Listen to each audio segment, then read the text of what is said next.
Hello, everyone. My name is Brandon Ross, and welcome to tonight's episode of Bar20, a player-hating gaming production where myself and some friends come together over a virtual tabletop to play Dungeons and Dragons. Now, before we get started, I'm going to blow through some quick announcements because I really want to get into tonight's episode. It's got a lot of fun. I have a lot of things planned, so we're going to need every minute possible. First off, if you haven't done so already, please run over to our Twitter. I was going to say Twitch for a minute. Run over to our Twitter. Give us a follow at PlayerHaterLLC. There you can know when we go live. You can know when we have new announcements coming out and new projects, which we have a few in the pipeline I'm excited to get to. So be looking out for those. On our Facebook page, which is just Player Hater Gaming, or at Player Hater Gaming, you can find us for a Sunday night rebroadcast. So if you can't catch us live here Wednesday nights, you can catch us there Sunday nights at 6 p.m. Central Standard Time for the rebroadcast. On our YouTube account, you can get those videos for this Wednesday will be uploaded directly after the Sunday night rebroadcast. So at 9:15 Central Standard Time on our Player Hater Gaming YouTube channel, you can catch these episodes ready for you to catch up with. If you have not gotten to our Discord yet, please jump in there and join us. I would love to have you there to talk about tabletop games in general, share memes, and come win our community one-shot. The winners are pulled from that list, and I'm excited. It will be happening this Sunday, and I actually get to be a player in that one, so I'm going to have a lot of fun. Our Instagram is live, Player Hater Gaming. Come check us out. We do a lot of pictures and posts there, also when we go live, things like that. So if Instagram is your thing, head over there. I have two fantastic people assisting me with that, and I'll get them in here in a second to maybe give a little word on that. And I don't think I'm missing anything outside of that. So I'm going to drop some links in chat and get my party in here. Hey, everybody. Hello. Hey. How are all of you doing? Good. Doing well. Good. That is good. The way he says good makes me just want to chain smoke a pack of cigarettes. What do you mean? Nervous. I am so nervous. Would I ever knowingly harm you? I roll an Yes. insight check on the Yeah. DM. Would I ever willingly kill your character? Also, Insight- yes. insight But check. anyways. You gotta All right. quit asking questions you already know the answer to. If Yeah, whatever. We're gonna move on. So, I want to have you guys in here for this. Our merch.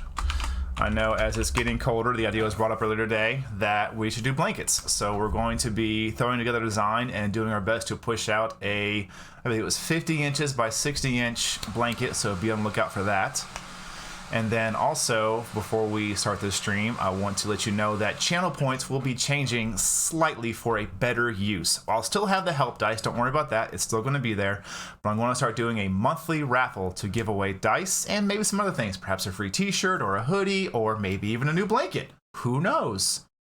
But until then, be on the lookout for those channel points, and when I figure out how raffles work, because I know everything. For now, let's get to our help dice section. Kelvin, how you doing? I'm still perfectly fine. I have 3 of 3. Yeah, okay, useless. Tam, how you doing? I have no help dice. Someone Because I please used give them this man all. some help. I burned them all last week. Trying to do, I don't know, not combat-y things. Nice. Snow, how you looking? What was that? I'm good. I'm full. You're good to go? Never change. You're perfect. Cathalia, how are you? I need 2. 2. Okay, you can use 2 help dice. And anybody else? No? All right, so you guys can do your thing. Oh, that's right. Pyre, can I get you some help dice? I have 3, so I'm good. So you totally Okay. could have skipped me. Table is quiet. Gotcha. Thank you. I will pump them up a bit. No, I did lower their volume a bit. I thought it was peaking, but I guess not. Okay. He's trying to silence us. No, Help I'm us. trying to find the right middle ground to where nobody's voice is overpowering. Excuse me for trying to change settings mid-game. Or, mid-stream. Learn my lesson. If you have been following us for a minute now, you know to expect nothing short of absolute perfection and up more professionalism here at Player Hater Gaming. So thank you for your constant patience and ever-loving support for this crazy thing we do. We are still blown away, literally daily, about the support and the people that are here. So thank you for being here. Thank you for the help. Yeah, Tam needs it. He is what we call the struggle bus. You are my boy, Yeet. I got you. I think it's the professional burps that bring people in. Yeah, you know, it's everything. All right, I'm going to hit up our recap real quick. Leading up to the events of tonight, we have seen the party come over a lot of adversaries and a lot of adventures. So far, you've established yourselves as semi-decent good people in the capital of Raitul. You've assisted with the apprehension of a dangerous criminal, the stopping of a noble being robbed mid-street, along with assisting in some Coliseum efforts before it was so wrongfully handled in that situation and the loss of those guards. While you did not recover the items there, you were able to, in a sense, have a good ending to that bit in the capital. Moving on, you're able to hunt down some creatures that were, I won't say ravaging, but certainly hunting outside of their realm, following Cathalia's guide to a place just outside of Zlowwood. You took care of a creature that somehow escaped the Feywild. Found yourself a new trinket arrow for your quiver decoration and moved on. Yes. Traveling back to the capital, you took care of a few more things. Handled some mentorship from a fellow druid just outside the capital gates. Found yourself wondering, who are all of us? We've been imprisoned, we've been captured, we've risen above it. And now we have traveled outside of these gates, south and a bit to the east, following to the Green Line into a druidic city known as Greca. Here we open up with the morning of a ceremony that takes place yearly, shortly after the summer solstice, where a particular clans of druids gather to reinfuse the Green Line with their druidic magic and ensure it can grow ever tangled in this constant vines and even fungus and spores and trees. There is no limitation to the type of plant within this absolute mangled construction of this giant wall. You decide to stay a bit further away from the encampment, having quite the fun bit of time within the city itself, meeting some interesting characters. A rather ecstatic baker and a rather stoic tavern owner.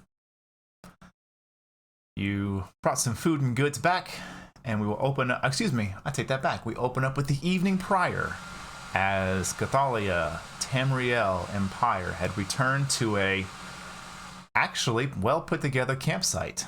Kelvin somehow getting his tent up by himself, perfectly fine, zero help from Miss Snow. Can we roll deception on that? No, you cannot. Oh, we've lost Rick for a minute.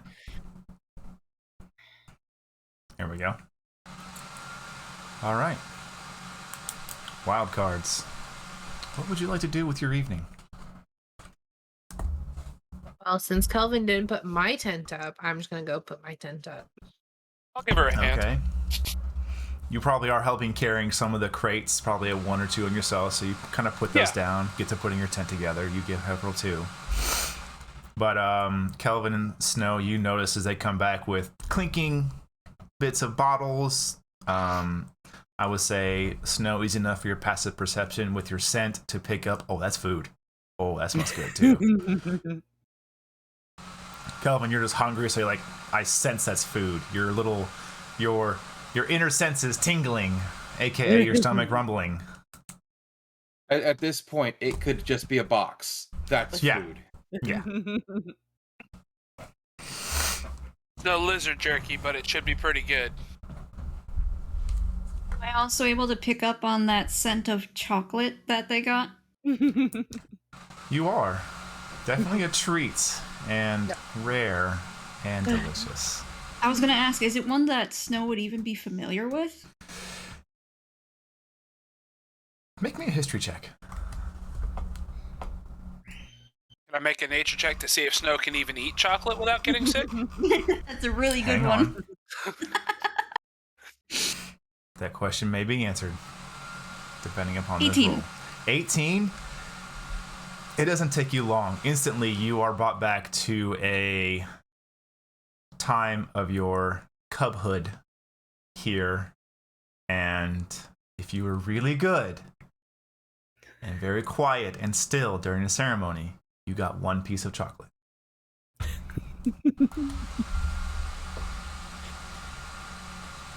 Doesn't mean it was good for me to eat, just meant that I ate it anyway. That it was delicious. Alrighty. Pyre sets everything down, and then she grabs the decanter of milk, and she like opens it up, and she takes a piece of chocolate, and she uses produce flame, and she starts melting the chocolate, and it starts dripping into the milk until it's completely melted, and then she closes it, shakes it, hands it to Kelvin. Here you go, Kelvin. You Okay. ruined the milk. I'll allow it. Just try it. We have now created chocolate milk. Canon. I'll take a drink. It is. I will not tell you how your character reacts. It is your choice to how Kelvin would react to his first taste of chocolate milk. Is there a roll I can make for that? It is your God, choice. it's delicious. All right, I'm gonna roll a d20. And odd is good, and even is bad. Oh no. Jeez. Okay. Yeah, Hey. I don't like it. Oh, He doesn't like it. Ah, man. they're separate. They're good. This could take some getting used to. Well, I thought I would give this to you as a thank you for helping me come back the other night. Thought you might like it. I appreciate the gesture, but you never need to thank me for that. You can't keep that decanter, though. I'm sorry about that. I gotta take that back. You would love You it, do though. notice as you hold it, Kelvin, it's quite cool. And it seems to, even in your hand, usually, you're used to like glass getting a little warmer after you've held it for a minute or two, but as you continue to hold it, it maintains its steadily cooled temperature. Interesting. I'm gonna continue to drink it, but out of being nice. Being nice. Okay. But don't worry, I got everybody a piece of chocolate. Also got scones. And they're Right. alright. I forgot about those.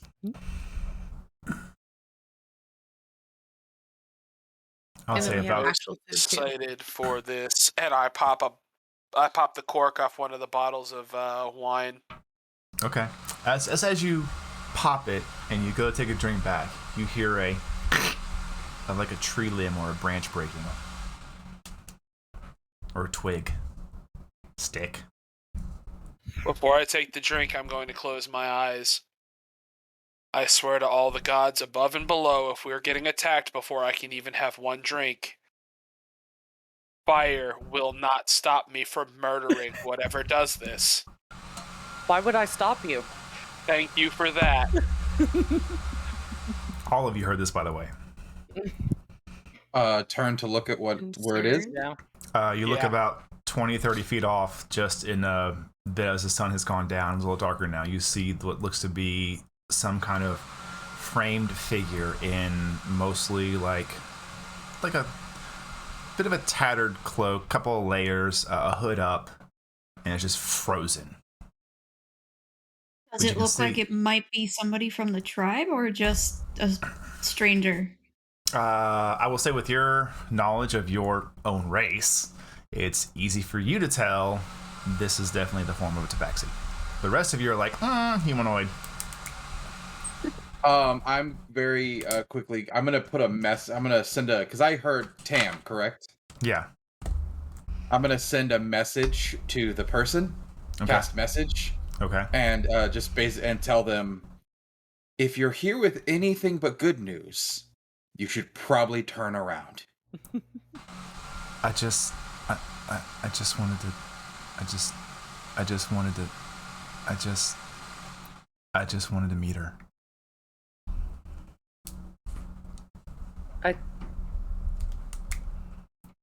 That's what you hear back, Calvin. Would I have any idea who her is? I have 3 hers in my party.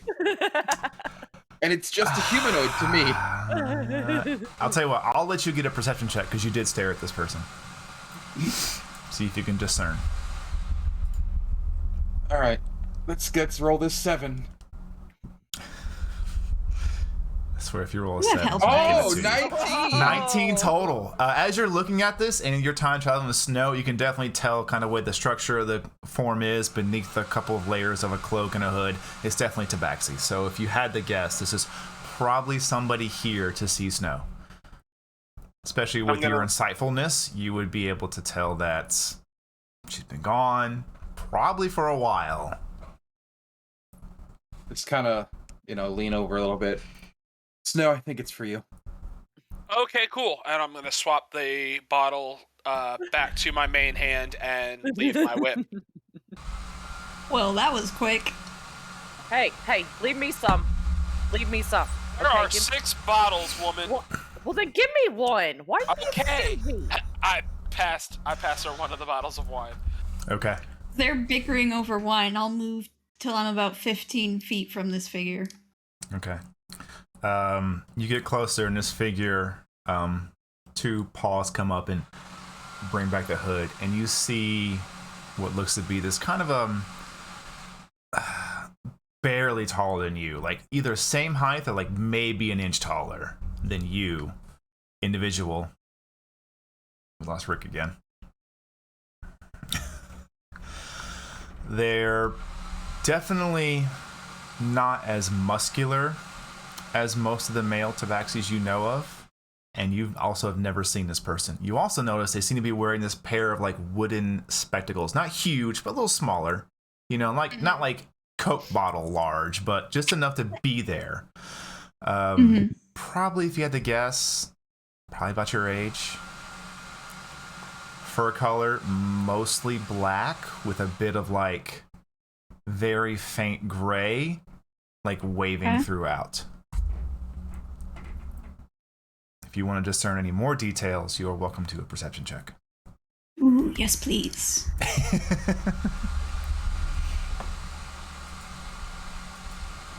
13. 13? That's about what you pick up. Okay. I'll just kind of like stand there and wait. I'm waiting to see what they do. Hi, I'm Fragile Vine. I just wanted to meet you.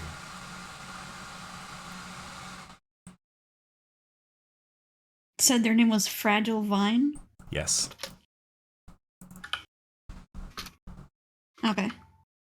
Trying to take notes of all these names. Do I know you? Have we met before? No, we never met. I'm not a part of your tribe. I live here in Greca. I've seen you in passing in years before, but never had never came forward. But your talents are great. I heard a lot.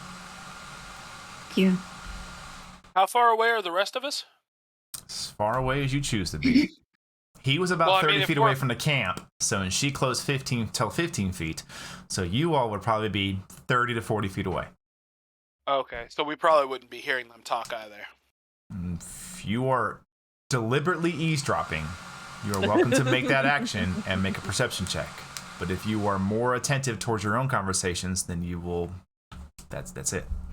Well, I'm drinking, but I'm paying attention towards them, not like actively stalking, but more, I guess, studying body language. if that Give me an makes insight sense. check. I just met my first fan. Is that what this is? Yes. 15. This is definitely a. As you look at this person, and you're studying them as you do, you notice that the cloaks seem very familiar. And you can recall seeing this person not too far away from a recently witnessed druidic practicing circle. Taking notes. He was the one And taking notes about what perhaps- they were doing wrong? Yes. Okay.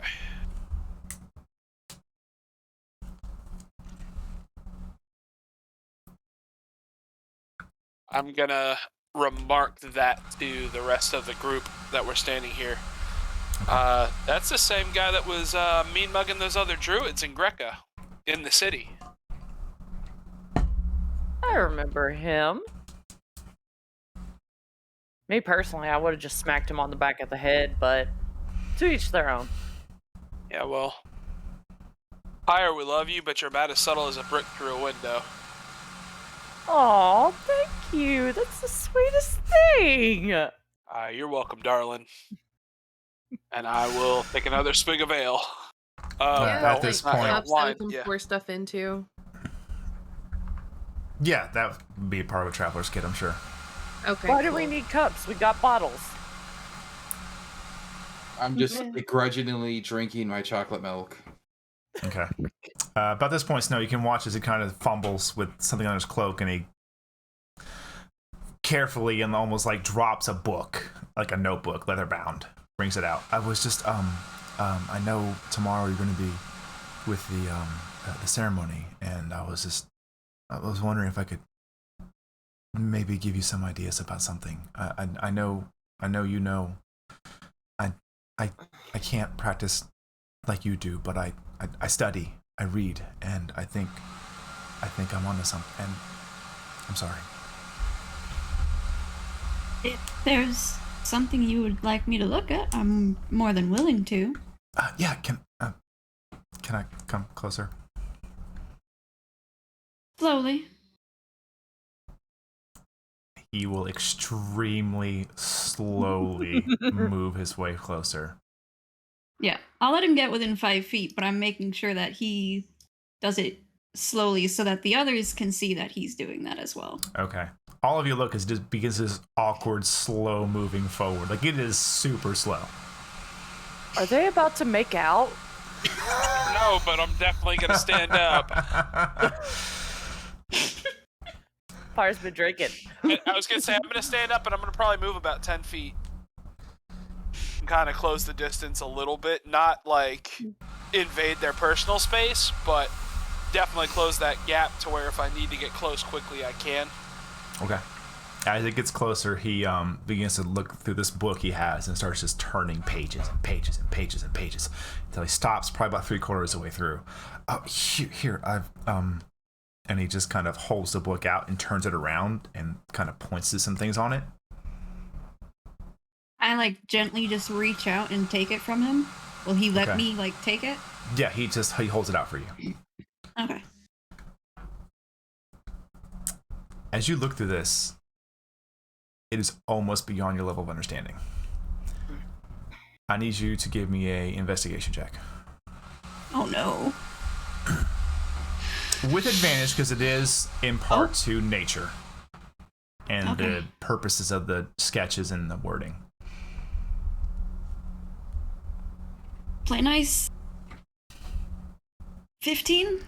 15, that'll do it for sure. As you're looking over it, you can begin seeing where whoever this person is, they have begun to break down the actual like genomes and plant like composition of what plants work best together and how you can essentially crossbreed even particular funguses with certain plants or even certain furs and trees, and how they can grow stronger even just through like breaking a limb and binding something else to it and then using that process through druidic magic. It's honestly a little advanced, but you rolled well enough.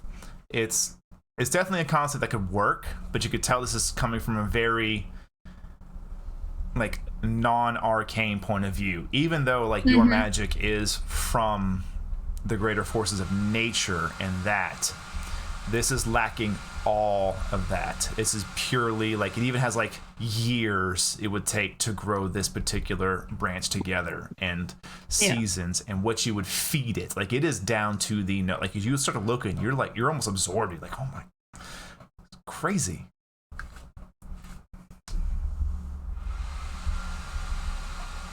Just kind of take probably a good 10 minutes to look all this over.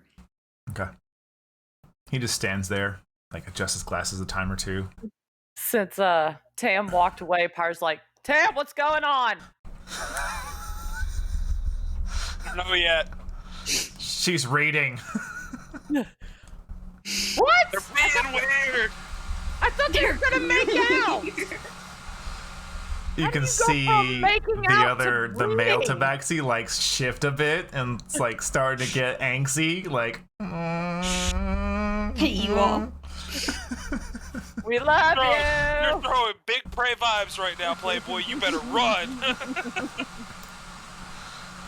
I'm just kidding. I do not actually say that. Once she gets through, like, probably 3/4 of it, she'll just kind of look up at him and be like, how long did this take you to put together? About 5 to 6 years. I can definitely tell. All the notes are... You could be onto something with this. This could actually work. It would take some practice, some testing, and definitely some arcane implementation, but your basis is quite good. Thank you. You're the first person to listen to me. I don't have the gift, so usually I'm just ignored.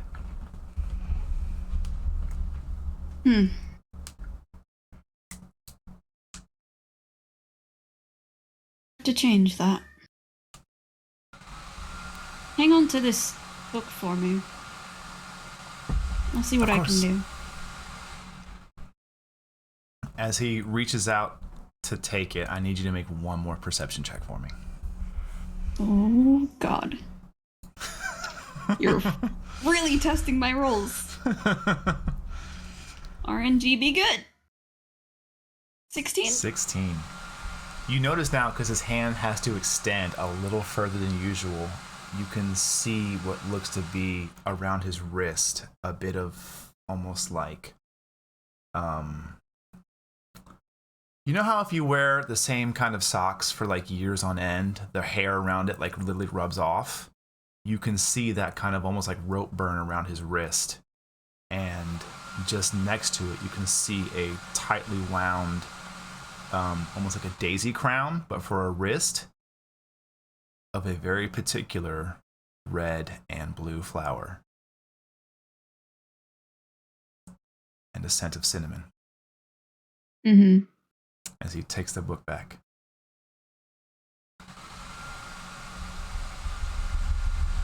Does it look like it's hurting him?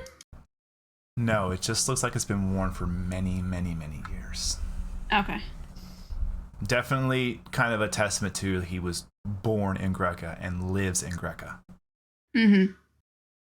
Okay. Or at least around this area. Especially for that particular plant to grow, because it normally grows on the other side of the green line. Mm-hmm. Noted. And then he kind of just nods his head. Good luck tomorrow. Thank you. And then he leaves. Snow will kind of walk back towards the group, but she's still in her mind trying to piece together everything that he just showed her. Like, her brain is overloaded.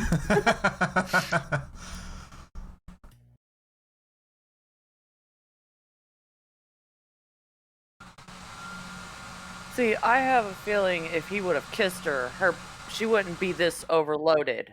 But he gave her a book instead. What the fuck? You actually say that as I come back. Yeah. 'cause That's Pyre's the been conversation drinking. you walk back into. Pyre's been drinking. Books are Mind you, good this is about a too. 15, 20-minute conversation, so the fact you could get there that fast is just impressive.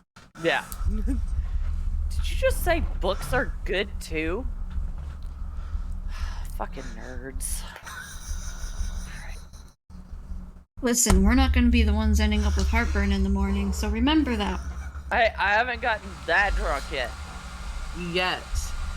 Yeah. Kelvin's kind of just got his head in his hand, and just drinking his chocolate milk. Okay. What was that Sweetwater stuff? Was that alcoholic stuff or was that non? That was super alcoholic. That was the Yeah. literal sugar alcohol you And got you- in Raitul. That took out And you everybody gave- except Snow. And you gave me the wine instead of the sweet water? What I the didn't heck, give you Tam? anything. No, I'm No. talking to Tam. You said give you wine. I forgot about that. Okay. I don't think we And kept then- any on us, did we? No, we just bought some from dude. Supposed to have my back, Tam. I got yours. I'll let you murder everybody, okay? I guess I'll pass her a bottle of sweet water. Well, get your drink on, girl. The All one right. bottle of Sweetwater, by the way. Mm-mm. Okay, I told him Mom. 6 and 6. I paid good money for this shit. Not for Sweetwater. No. We have That's 2 from the bottles capital. of wine, 2 bottles of mead ? Because I couldn't hear what. Oh it yeah, that's said, right. That's okay. And then that's what I 1 was bottle of thinking Sweetwater. Oh yeah, the Sweetwater came with it from the capital. Shout Oh, out shit. to Annie for the alcoholic note taking. Yep. Fantastic. If I'm good for anything at all, it's that. Alcohol. Notes about okay.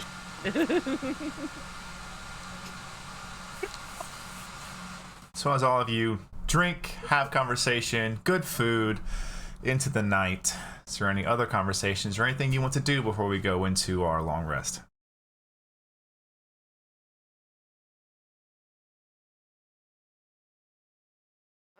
Pyre's probably gonna drink some water before she goes to sleep. Okay. I was gonna say I've probably only consumed enough to where I would still sober up in time for a watch. Yeah, same here. Make a perception check for me. Shite. Hey, 23. Just as you're like, all right, I should probably stop. I got. You see what looks to be about 4 individuals beginning to come towards all of you. A mixture of tabaxi and looks to be humans. God fucking damn it. One of them kind of comes up. One of the humans. Kelvin, handle the talking. You sure Kelvin shouldn't?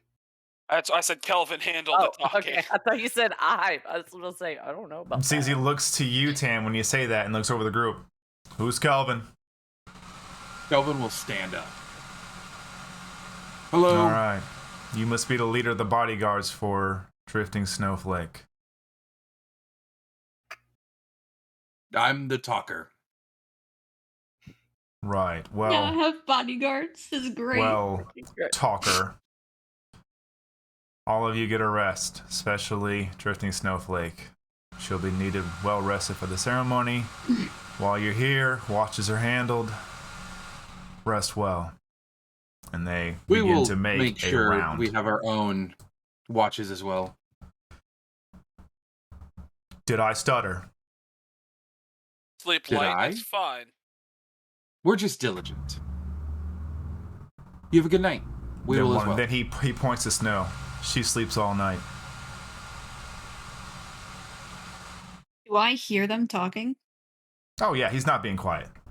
Pyre like goes over to Snow. It's like Snow. I really don't like the way he's talking right now. Oh, don't worry. I don't either. Do I recognize any of these people? You would recognize one of the Tabaxi as pretty much a bruiser of your group. They usually handled hunting and forward muscular roles. He's a bit of a Okay. bully. 50 gold. I Not could like kick super his ass. jerkish bully, but definitely is not afraid to throw his muscle around. I'm gonna like poke Pyre in the shoulder and beckon for her to come up with me, and we're gonna come stand next to Kelvin. I'm going to look directly at that one. And I'm just going to... Oh, how close is he, actually? That could be bad. At this point, he's about 10 feet away. Shit. More like 5. Even worse. Worse. Behind him, then, Mhm. I'm going to do... So he doesn't take the fire damage. Mm-hmm. I'm going to have Cinder appear behind him and just growl at him from behind. The other 3 freak out a bit. He just stares you down. Well, it's good to see your powers have definitely refined, but you will be needed at full strength tomorrow morning. Please, get a full night's rest, for the Elder's sake.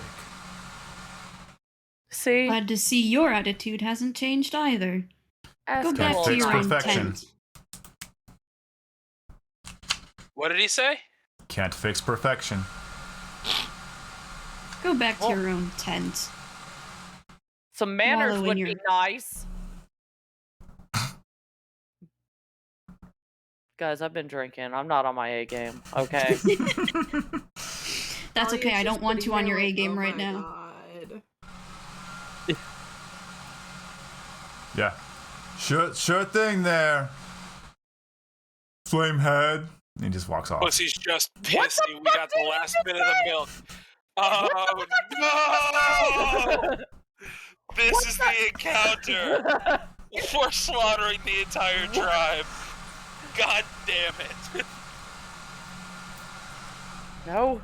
No. You said no, he tries no, to walk away? no. Yeah, he goes to walk away. no, they all no. just kind of turn, begin about their route. They start to make like a large like semicircle like shape around you guys, and then you see them begin. If you let them go on, they're going to start just going around in a usual patrol like circle. You know, I was taught that, you just don't hit challenged people, okay? So I'm not dealing with this. And I go sit down. Okay. Polly here, just like,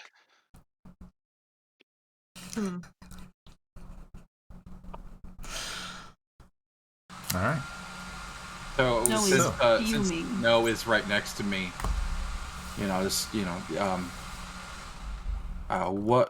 whatever you decide. If you want to sleep all night, that's fine. If you want to stay up and take a watch, like we've been doing recently, that's perfectly fine as well. I trust you. We all trust you. But, and then I'll It's get not like a just- little closer and a little lower. If his attitude was any better, I think him and Pyre would make a great couple.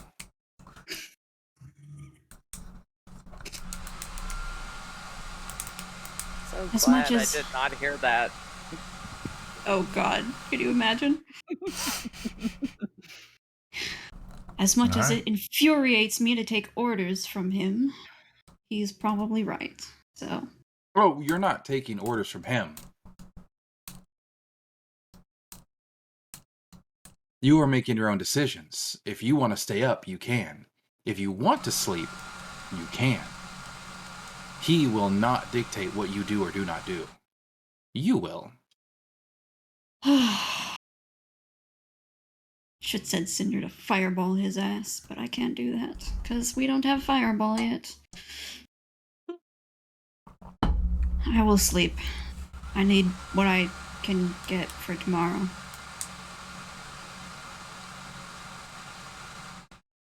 And she's actually just gonna like shake her entire, like, you know how like dogs and cats shake themselves out from head to toe? Yeah. She's gonna pull off one of those and try and get rid of all the anger. Okay. And go lay down and sleep. Okay. Just do like Pyre, just push it down so it explodes in beautiful, beautiful flames.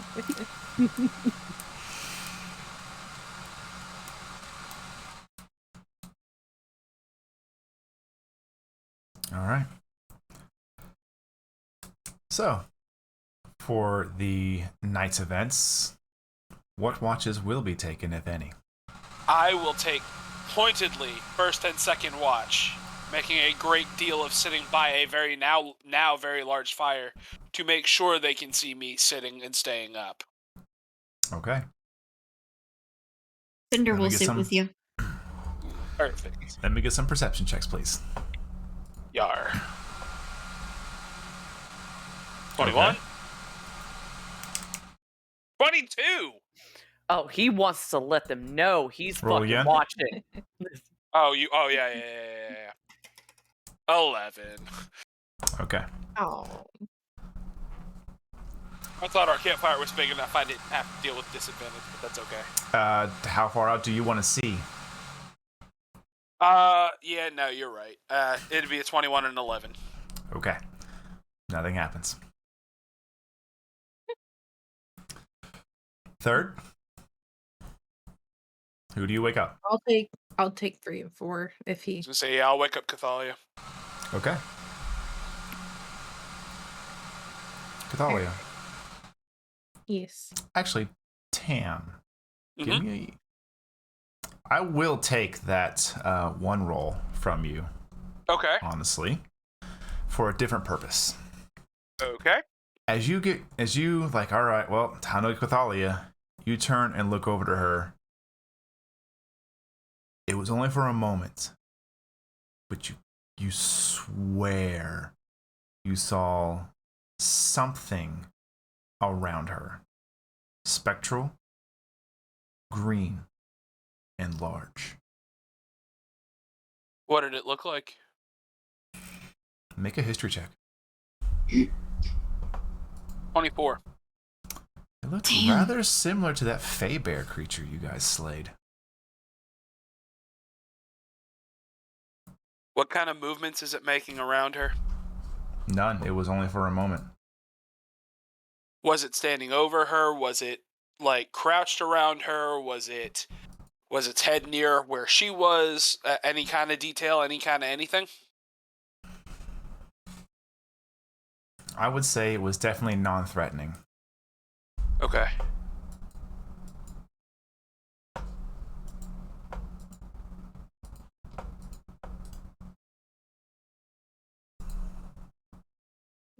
I will wake her up and motion over to the fire for a second. Okay. I'll follow. Is there any reason why a spectral form of that weird Fey bear we killed would be around you, or like laying beside you while you slept, or tranced rather?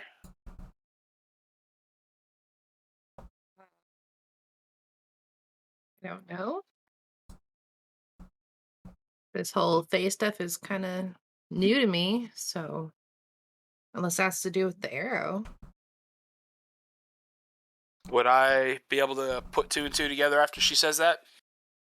Or do I have any knowledge of Fae that would tell me why, an after effect essentially would be still around her? You have no idea. More shit to write in my journal. And I'm going to go ahead and put my hair up now rather than leave it down, as I quickly jot down what I saw, describing in detail with the various questions that I have, and say, I'll see you in a few hours. And I will lay down and trance out, trying to recall memories of dealings with Fae and everything else. Excuse me.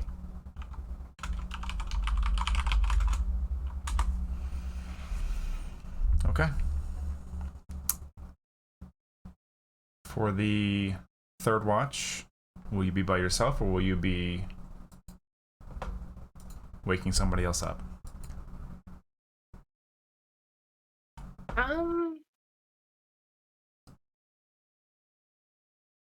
I think I'll be by myself for a little bit and just enjoy not having anybody bother me for a few. Okay. He's Go gonna roll me. have some me time. Yes. Okay. Me time. Is that disadvantage? Yes. Okay.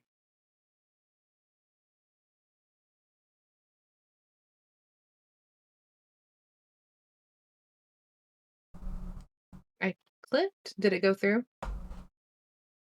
Yeah. Not yet. There it is. Okay, There it goes. 16 solid. Nice. Okay. Nothing seems to really be of an issue about you. This time I'll wake up Pyre Okay. and see if she'll hang out with me. What's up? That dude back? No. That's what I thought. And I'll get up. Okay. And it's like stretching out. Sleep good? Yeah. Thankfully, not too much heartburn. But Good. haven't had fun in a while. Is there any more of that milk in the decanter? Kelvin, did you drink it all? Yeah, the milk is all gone. Ah, damn it. Oh well. There are, however, some as the chocolate, since it wasn't actually a fully mixed in thing, started to get cold. It did create some like chocolate nuggets in the bottom. Oh Okay. God. I haven't had chocolate milk in years. I didn't think to ask Kelvin for a drink before he drank it all. I'll have to try it again some other time. I'll make it for you sometime. It's pretty simple. It looked pretty easy. It looked really good. Yeah. It was my favorite as a kid. Hated milk. Loved chocolate milk. I mean, chocolate's really good. I know, right? I'd only get it whenever I was good, so that was very rarely. Imagine that. Plus, chocolate's kind of expensive and didn't really come from a wealthy family. Yeah, we used to get it whenever people travel through Wymorn. Because you can only either get it in the capital or somewhere else. Yeah. I never knew how my mom would get it, but she'd always surprise me with it. And that's the one day I would not fight with her. For a little while, but then afterwards, Yeah. she was used to it. It comes with giving birth to the flame, she said. Can't imagine why. Me neither. Don't get me wrong, she's the only one who's ever been able to hold up against me. You She's a probably tough- knew all your weaknesses. Oh yeah.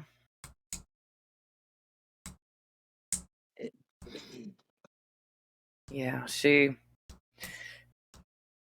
was human, but she definitely was a fire genasi in her own way.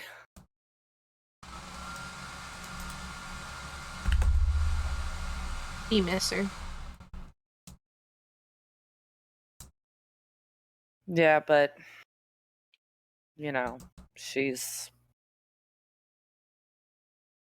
yeah.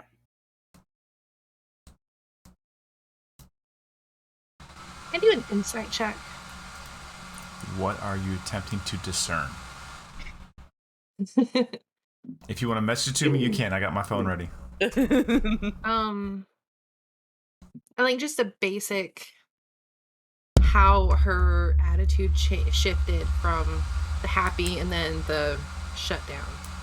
Like what direction that went. Are you trying to figure out the catalyst for that shift? Yes. Okay, roll an insight check. 20. 20 total. Kelly, your choice of what she discerns from that. Alright. I will not speak on your character's history or behalf. No. Kind of like she slipped into a moment of remembrance and then all of a sudden guarded. So, yeah. Makes sense. Yeah. So, she almost let herself go too much, realized it, pulled back.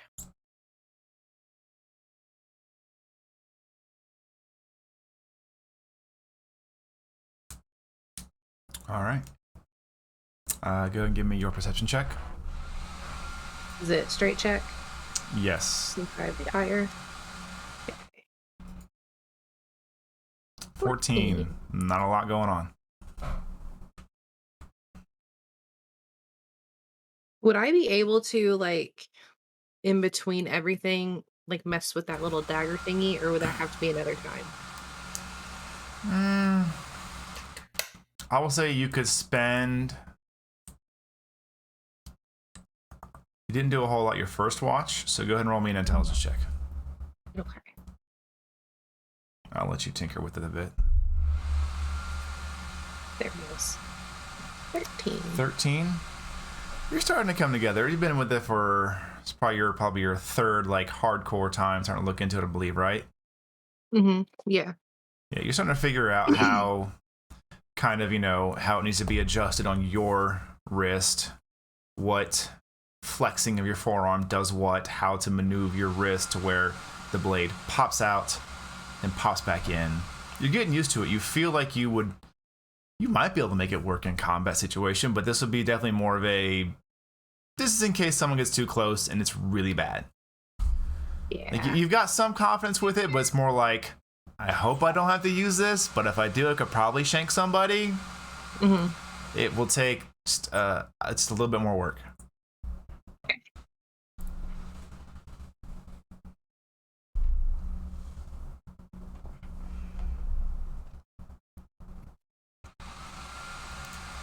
Okay, but at the 1, 2, 3, 4, you start to the end of your watch. Everybody starts kind of waking up, coming around.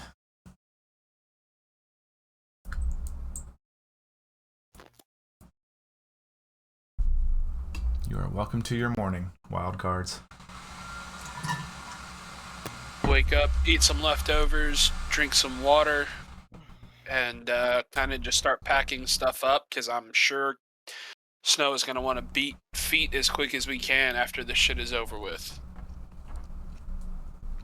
Okay. And just kind of get that together. The rest of you? Doing the same. Okay. I'm going to put my hair back, like not up, kind of like how Kelvin has his, but in more like a feminine version almost. That Okay. way it's just like all out of my face. Okay. I look somewhat nice. Okay. This is a big deal. Pyre's like looking at her fuss over herself, and she's looking at herself like, What? what? All right, let's get this decanter returned if we can right now. Get this dropped off, that way we can get back here and make sure we're here in time for the ritual. Snow, would we have time to make it to the city and back as long as we're kind of hustling a little bit? Yeah, I assume so. You would know that this ritual it culminates at noon. So it begins just before, and then the actual infusion of the druidic power into the line takes place at noon. Oh, it's at noon? Okay. Yes. I can't wait to see Elizabeth again. Well, let's go. I think I'm You going to and me. give her the chocolate milk recipe to really get that dude's gears. Go for it. Let's go. I'll go with Okay. you. All right. Who is all going in town? Me. Okay. As the three of you are traveling, I need you to make perception checks, please. Okay. Ooh. 11. Nice. Nice. All right. Natural 20 from Oh, Cathalia for yeah. a 27. I will say, Cathalia, you kind of notice, like, you guys are decently close to the green line. You're probably within like 100 to 150 feet. But off in the distance, you kind of point out, you can see what looks to be a gathering of druids beginning to take what looks to be something and begin to pour it onto the ground. And they begin to walk these like circles, large circles. Like stop, and I pointed out to Tam and Pyre. Magic like users. You do notice there seems to be about 3 different groups with, it looks like it could be a dye or a paint of some sort. So it's some kind of liquid of color. They're using it to make sigils. With a natural 20, I'll say you notice that there is 1 green, 1 yellow, 1 red.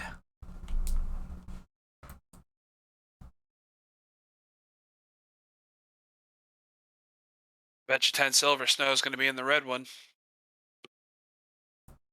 Stop, slow down, and go. Not what I was thinking. Pyre doesn't say that. I'm saying that. Yeah. Pyre knows nothing about traffic lights. What is traffic? Traffic light. She wouldn't even care if she did. She's just going. Pyre would be the first recorded issue of road rage. Yes. You guys get to the city decently early in the morning. Again, decently sized city, but just not super developed. It's definitely home to druids and a large druid population. While not everyone is practicing of the magic, everyone is of that particular lifestyle, except for, of course, the outlandish, ostentatious, brightly colored, large flag already in the sky. It's the scent, the smell of cinnamon and vanilla in the air, fresh baked bread and pastries as you get close. It is just, you're almost floating clear, like, oh, let's go, hurry up, let's go. The door is propped wide open. It's not closed, it is just wide open. Elizabeth! Darling, welcome back. Hang on, and she's got like the apron on. She kind of cleans it off. You see there's like a bit of pastry smudge on her side of her, like her cheek here. Her hair's back, tied up by what looks to be maybe some leather. You're not sure.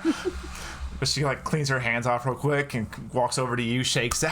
Good morning. How are you? What can I do for you today? Morning. How was everything? Do you have my decanter?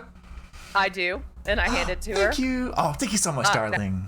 Yeah, there might Do you need some breakfast? No, we're good.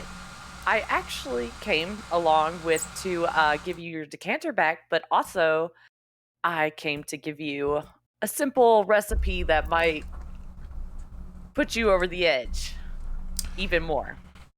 Oh my, she seems interested, especially if you, who in her mind probably has no baking experience whatsoever, could bring her something new. You have her attention. Have you ever put melted chocolate in milk? No, usually I'll powder it up a bit, kind of get a little drier, it diffuses better. This is true. But I think if you're really trying to get one over on that guy, and I'm going to point in the direction of the inn, start selling that to your customers along with your scones for a good morning breakfast or dessert. So you kind of scratch her chin a bit, and there's icing on her finger. She doesn't know that was there, so as she scratches her chin, icing is smearing on it. It's a good idea. I could try that. And then she kind of looks at her finger. Oh, God. And if you want to, you can even heat it up to make a little hot chocolate. Ooh, it does get chilly at night here. So close to the desert. I'll have to try that. Since you helped us out so greatly, I thought I would give you I thank you, dearie. I appreciate it. Trust me, it's going to be You popular sure you don't with need kids. some breakfast? No, I'm sure. Okay, what about you? And she looks at Cathalia and kind of points. I had a couple of the scones that we didn't finish last night. Okay, and you strapping young lad, what can I get for you today? Come on. You're quite all right, ma'am. Thank you. Pyre's gonna poke at his rib, get her number. No, ask her out. She seems like she's good for you. Well, all right. If you don't need anything, I do have some things to get back to, especially for today. Big day. I'm sure you're aware of that. Absolutely. Thank you. We just wanted to make sure we got everything returned. Of course. I appreciate it. And I'll see you later. Have a good day. Bye, Elizabeth. Goodbye! And she turns and goes, oh dear! And you see her rush off to one of the ovens. I like Elizabeth. I do too. She's cool. She's spicy. Spicy. All right. Is there any business you have in town, or are you going to head back? Head back. Well, is there any like a weapon shop or anything like that? Around here, most things are wooden. Very few actual metal workers. Like, you do see a blacksmith, but it's in the sense of like a traditional blacksmith who does like horseshoes, ironworks for like nails and for pitchforks, things like that. You don't actually see a true dedicated weaponsmith. Like, he has what looks to be equipment to maintain, but not necessarily craft. We'll find you new toys soon. I promise. I just need a new hand axe. Hopefully, We should get you a bandolier. Well, if that's all you're looking for, you What? can probably get one from him. Okay. So I'm gonna go over to him just to ask him, hey, do you have a hand axe like this? And I'm gonna show him mine. Of course. How many do you have? 3? How much? That's a good question. Let me go look.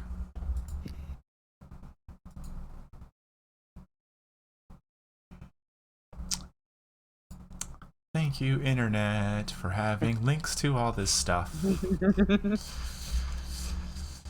Where are you? Hand axe.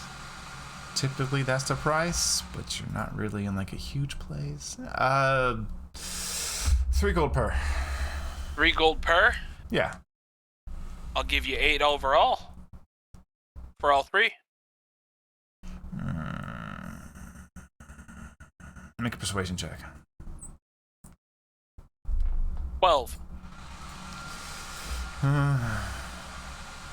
Alright. You are buying me out, so sure. Alright. There you go. I'll give him the 8 gold. Okay. Pyro's gonna look at that. It's like, I have 4 now. I have 4 now. Now, Oh my god. now the next step is figuring out how we can secure them so you can grab them to throw them easier. Tam, if I was a hugging person, I would hug you. But I'm not. So, thank you. And I pat him on the back. That is okay. So, anything else, or do you head back to your camp? Let's head back to camp. Head back to your mostly broken down camp. Kelvin still is getting his tent disassembled. But he's good at taking it apart. He's good at taking it apart. He's really good at taking it apart. Never needs to be mended because he tears it down. Nothing. He also just woke up recently too. Oh, you slept in? Always. Okay. So as Unless you come I'm back, made you can to get see up. Kelvin is just now kind of getting up, doing the back crack. Thank God the spoiled child slept in.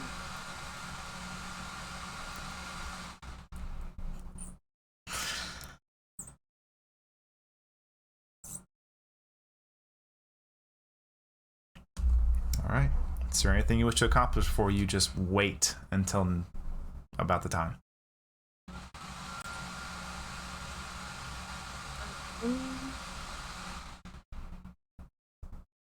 No is deep in meditation while player looks through her list of spells. Okay. You are more than welcome to take the time you need to change them out as you see fit. Yeah, Pyre's probably just staring at her axes, super happy, while I equip them in my things. So yeah. Okay. I'm probably gonna have all of my stuff secured. I'm going to be kind of like studying where everybody's migrating, moving to, where the warriors are posting versus where the druids are posting, and kind of like formulating what we need to do, where we need to go, what happens if we're attacked, that kind of thing. Okay. Just general strategeries. Okay. Probably about an hour before noon approaches, you see a group of about 5 individuals begin to come towards you. In the middle, kind of heading it up, is the familiar female tabaxi elder. I was hoping it wasn't that one dude. Thank goodness. Now, he is Incoming. there, but he is off to the far right. You better stay away.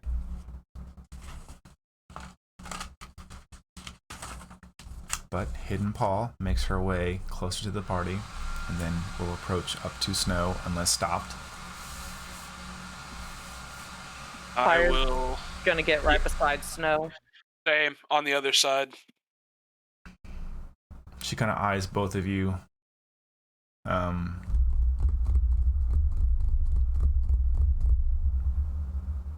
I have heard her coming?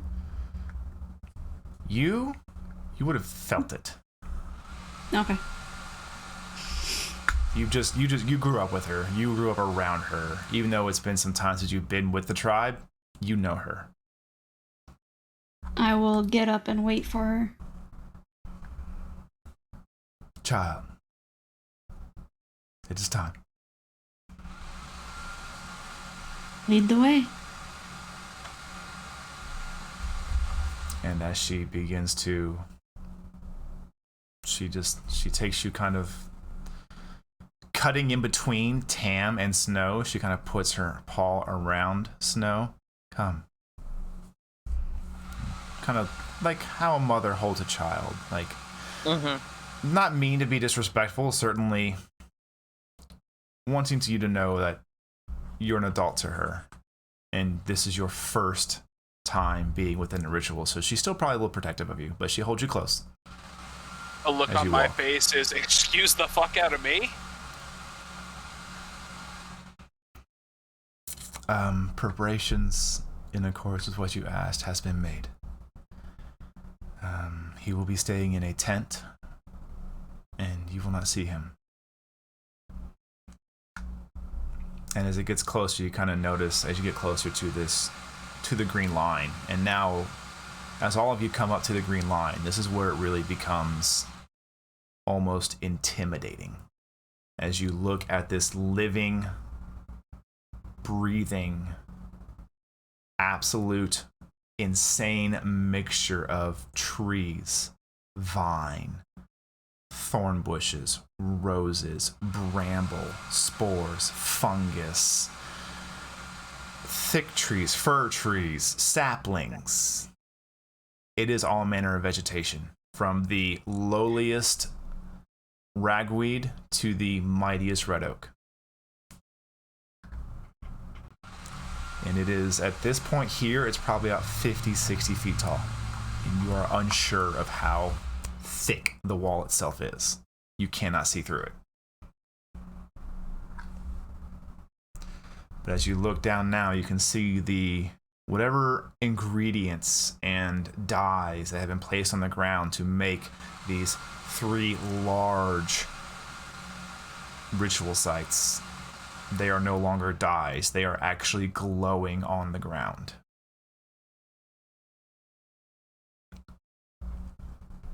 You will be placed as you are born into the wildfire. You will be center of it. He will be within the lands, and I will be at the forefront. Focus on your connection with nature, and commit to it all of the strength you can.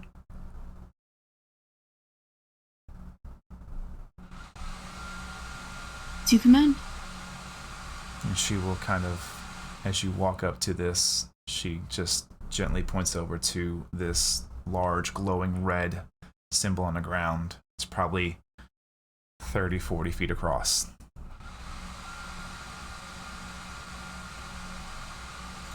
And there is a kind of a center nexus point within it.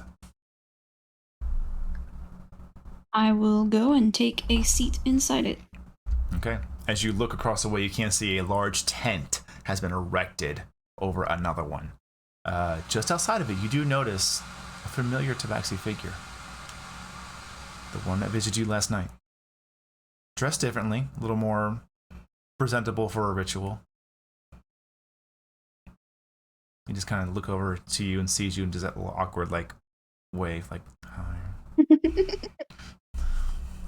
Give him a smile and a nod. And then the elder begins to take her place towards the front of the ritual. Before she does so, she turns to all of you. You are welcome to be reasonably close, but do not stand within the circles. It will disrupt the ritual. Fair enough. Okay, so which one is that? The yellow one? That would be the elder. Okay, and then the guy that we don't want to see is in the green. Correct. Okay. I don't know his name, so I'm just gonna write down Guy. Pyre's gonna look at the wall and be like, "Where's that shiny stuff I saw the other day?" Make a It perception might check. be fireflies. Yeah, she's still obsessed with that.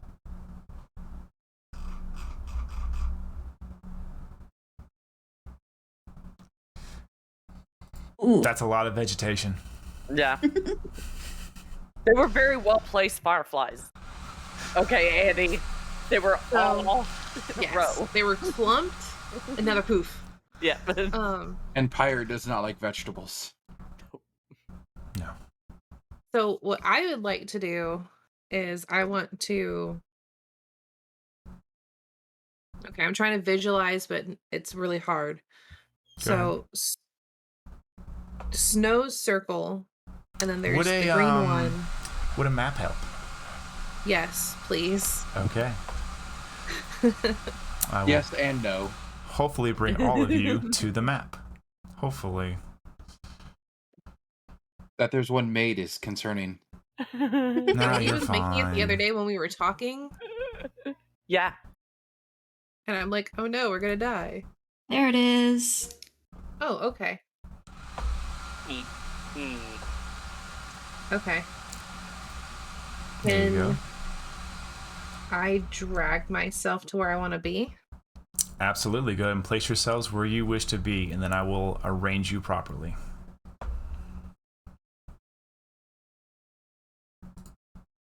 Okay, I can't find me. I don't remember how to do this. I don't DM anymore. Ah, there I am.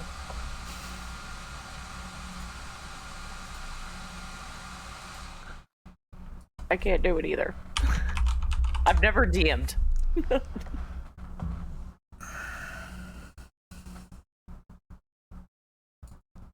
I will pull you on to the map, Miss Pyre. Yeah. I'm smart, okay? Did Tim turn himself upside down? What the heck? Yes. I was gonna be.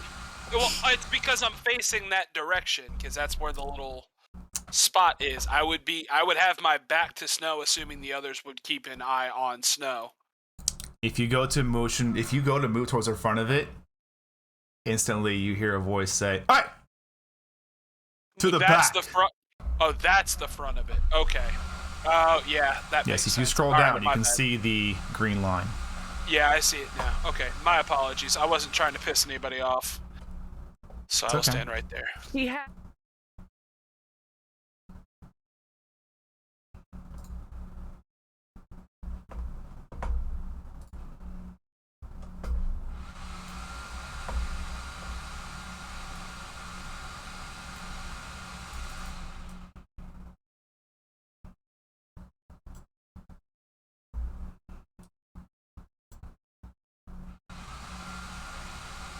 Tam, I'm gonna move you back 5 more feet.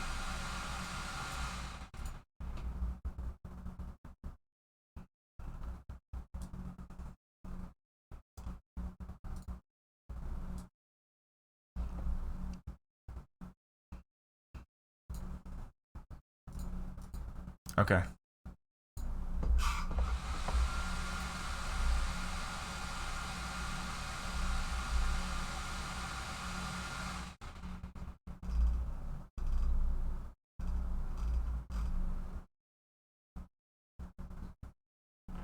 Not getting from other players. Hold on, I lost audio for some reason. Why did I lose audio?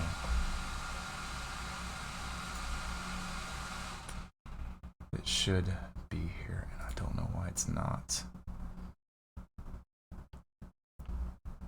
Bump. No, They we don't got need to hear this. Here's how this works.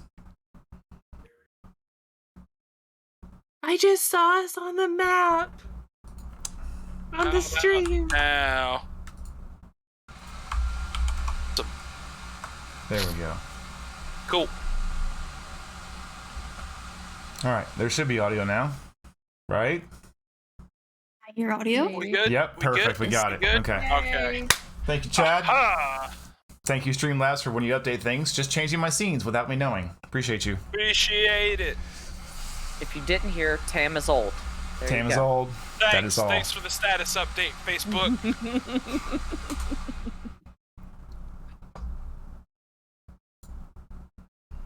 Unfortunately, I don't actually have just a flat tabaxi token. You're just gonna have to use house cats. Yeah. I didn't can give you want pictures to of do Houston and anything River. like that, but whatever. You can have panthers too. They work pretty We don't well. have meow mix tokens. Get off me. I would have thought that would have been a nice, addition to have just ready to go, but what do I know? I think the map looks very cool. It does. You can have. And I'm does. gonna stop antagonizing the DM. Alright, I'm just gonna grab an elder. Yeah. It's not like there's a And lot we're of gonna be space happy. for combat on that map, you know. Nope.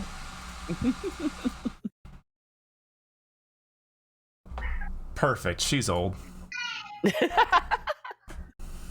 There you go, Tam.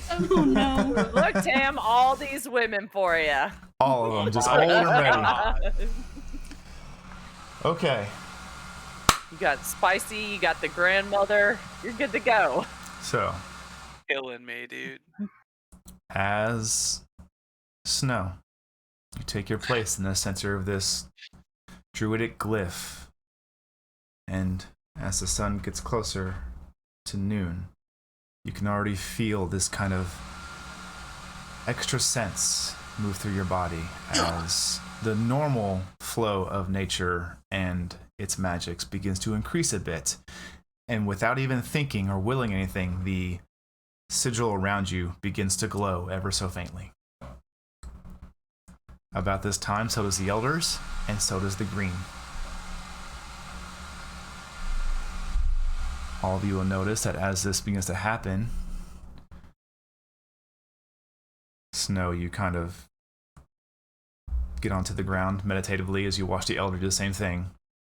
And you can begin to feel the kind of like if someone had tied a rope around your chest and then just gave it just enough pull pressure to where you could feel it. Okay. It doesn't pull anymore, but it begins. Like, you don't move, but you can feel something within you beginning to tease out. Mm-hmm.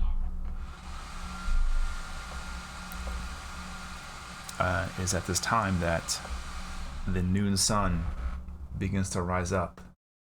How many spells are you going to commit to this ritual? What I would like to do, and you Just can spell tell me slots. if this will work I don't need or to know not. the spells, just spell slots. One cantrip and 1/3. One cantrip and 1/3. Okay. As you begin to do this, I need you to roll me. No, I got it. Never mind. Okay. Okay. Okay. You feel all of the symbols around you begin to poof, poof, poof, poof, poof, poof, poof, and everything around you glows brighter and it seems to be fully illuminated. So you can go ahead and expend that spell slots for me.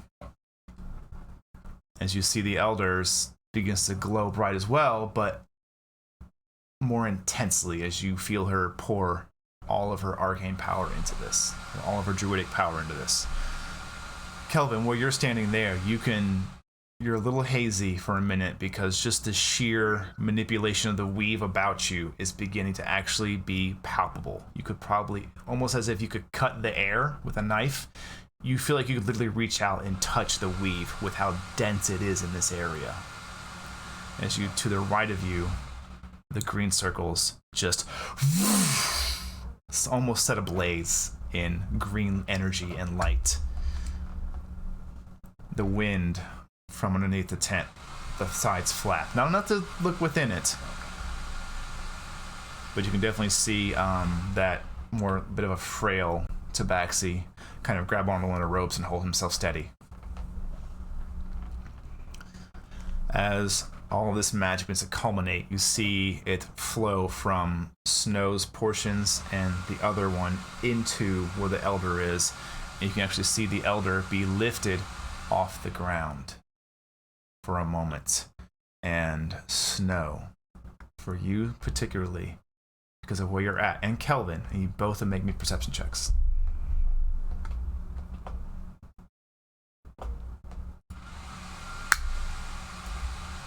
Who? Snow and Kelvin. Okay. Snow and Kelvin. Gotcha. 19. Okay. Snow, you are mostly focused on this, especially being your first time in the ritual. But for a moment, you see some kind of spectral outline around the Elder. Less tabaxi, a little more humanoid, a little more upright. But you can see a form standing almost as she's inside of it. You can see what seems to be mostly masculine form standing there with these long cat ears that just go straight up. Kelvin, what you see in more detail as your vision is actually infected by the weave and the intensity of it around you, and being in such a just rich area of magic, you can see surrounding the Elder this could be a tabaxi, some figure, but it is more humanoid in its overall shape, but still fur, even though it is this kind of green spectral form, and these two ears that go straight up. And you can actually see as the muscles flex a bit and his hands go far to the right, far to the left, and they slowly come together. And then just as they begin to come together, you watch as this torrent of arcane and druidic power launches from the Elder and strikes into the green line, hitting this large crystal embedded within it. It actually burns away. You can see the elements of Snow's wildfire spirits swirling like a vertical tornado or horizontal tornado around it. You actually see cinder go around it and burn away the vegetation. And you look, you can see clearly a shard of Validium, a large shard, big as you, deep within the wall. And you watch as all this power begins to be just forced into it. And like a whale drinking from a lake, this crystal just envelops all of it. Pyre, standing as close as you are, you begin to feel this tug through your chest. Something like someone put a hook in your sternum and is pulling you, physically pulling you forward. Tamriel, you watch as Pyre's chest goes forward and she tries to fight back, and she's actually almost pulled out of her standing position. As you see this thread of red energy connect to Snow's magic sigil, and it weaves throughout the entirety of it, through the Elders, and you watch as its shape changes and the color changes, and you see this little thread begin to wrap around this torrent as it is sucked into the crystal and sucked into the wall. Yeah. I will say all of you watch as this force begins to culminate around this focusing point where this beam is striking, and you watch as something wraps around the crystal. And the elder comes back to her feet and then falls backwards on her back and begins scrambling backwards. No. And you see it begin to wrap around this Validium crystal, and this mound of vegetation just thud.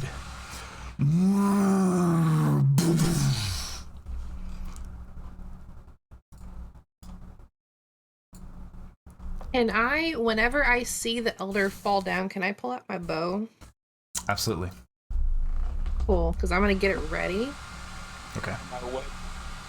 Okay. And I'm gonna kind of push Pyre, not away, but like kind of help steady her some, I guess. Okay. After this bit of this whatever it was drawn from her, she kind of regains her composure a bit.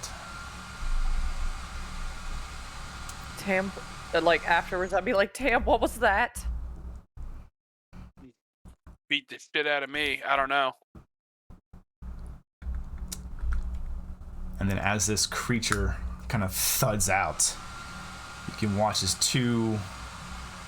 really a gathering of divines begin to come together to make two appendages. And all of it begins to take on elements you see very common within Cinder, almost as if it is a flame. And its arms go up, and you see that crystal become exposed, and it shrieks as this torrent of energy and gray matter begins to completely envelop all of you.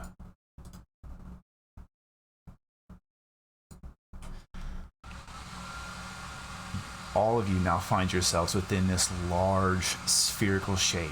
Colors dull, dark vision kicks in. You're looking around wondering what's going on. And we're going to go to break. Of course we are. I have a feeling that's not part of the ceremony, though I've never been to the ceremony before. I don't know. Druids are kind of weird. Oh, gee, thanks. All right, everybody. We're going to go to break. Let's take a quick 10-minute break. Get some more water. Get rested. Get relaxed. Get ready for an encounter. Sweet fun. baby Jesus. When we get back, we will roll initiative. So I'll see you all in about 10-ish minutes.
Welcome Literally. back, everybody. Thank you for hanging out during our little break there. But with that out of the way, let's get into it. Everybody, roll initiative. Oh god. Yeah, do we have to? Yes. Can we be objectors? Oh my god, no. That was a 19 and it flipped over to a 1. I'm so sad. Yeah, I hate Damn. to see it. I actually rolled good in initiative this All time. right. Yeah, you did. Yeah, No, wait. I keep forgetting to do my thing. That's all right. we'll do it. No, I We don't can't. use that tracker anyway, so it's all right. Well, no, my gift of alacrity. Oh. But Snow, I'm in snow, pretty snow. good 9, initiative 10, roll right now, 10, so. 10, 9. Fire. 11. Kelvin. 19. No. It 17. sounds like you're talking into a cavern. I know. Actually, You're like, Kelvin. I know, my bad. Sunday. Yeah, Monster I'm just truck rally. Wednesday. roll. Start. Get rid of that. It can just go over here somewhere. All right. I gotta focus. Yeah, you do. Top of initiative. I'm moving my pizza out of the way. Holly, it is your turn. I'm going to run and go close my door real quick so y'all don't hear the air conditioner going.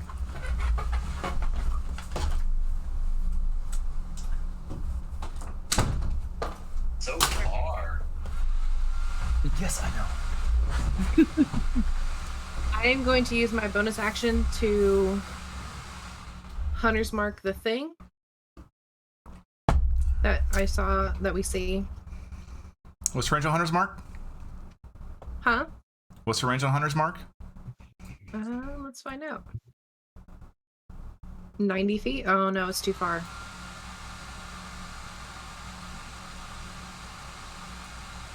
It's too far. You have to move first. Yeah, it's a little bit too far. You can't move. You can Yeah. move towards it within 90 feet. Where the heck did my token go? Your token is Where not did there. your token go? It's like, I'm out, guys. Bye. You're in initiative, Use but this. you have no Yeah. token. Yeah. What God. did you do? You probably hit I didn't delete do on accident. nothing. Okay, I was sitting here thinking Brandon's like fucking with us. No, because I was like, No, where no, did no, Fire no, no, go? no, no. He is the Fire shambling thing. mound. I was like, did Fire all of a sudden get kicked out? Like, no. Alright, cool. Fixed it. So now I'm gonna do Hunter's Mark. Because that was Okay. only And your color was 5, 10, 15. That was only 20 feet. Any shade of green is fine. bam. All I right. don't know if that one has different shades. There's Alright, only one so shade. It is green. There's that for... Okay, I didn't want to do it. That's fine. I marked it on my sheet. So I'm going to shoot it. Okay. And Dreadful Strike will be on this first one. Okay. Longbow, there I am. 23 to hit. That'll hit. Oh wait, sorry, that should have. It's 21, not 23, because I didn't see blessed was on there. Okay. But it still hits. I'm not hashtag blessed right now. That's okay. What are your damage types for this? Piercing and psychic. Okay.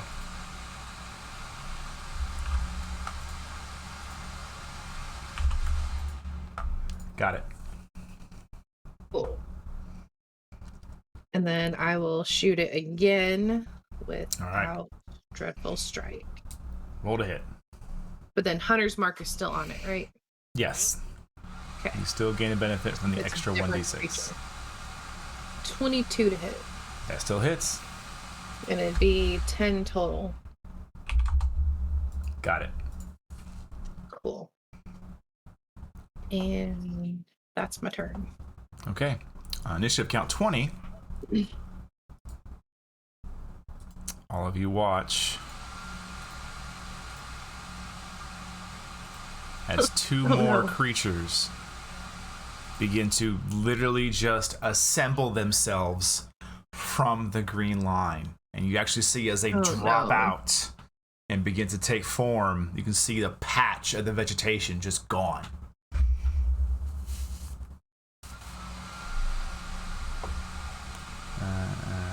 Next is his turn.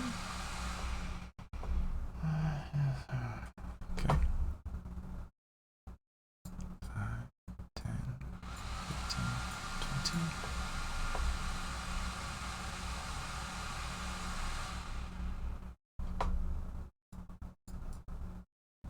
It will.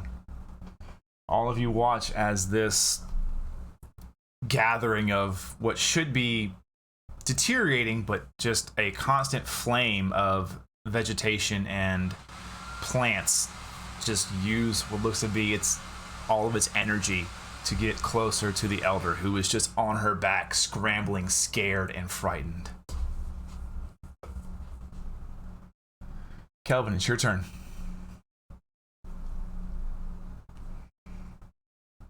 Okay, I am going to...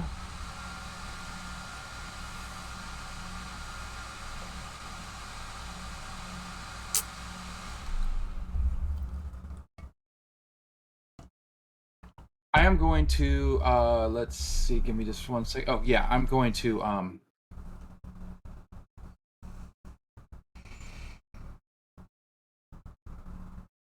want to mind sliver the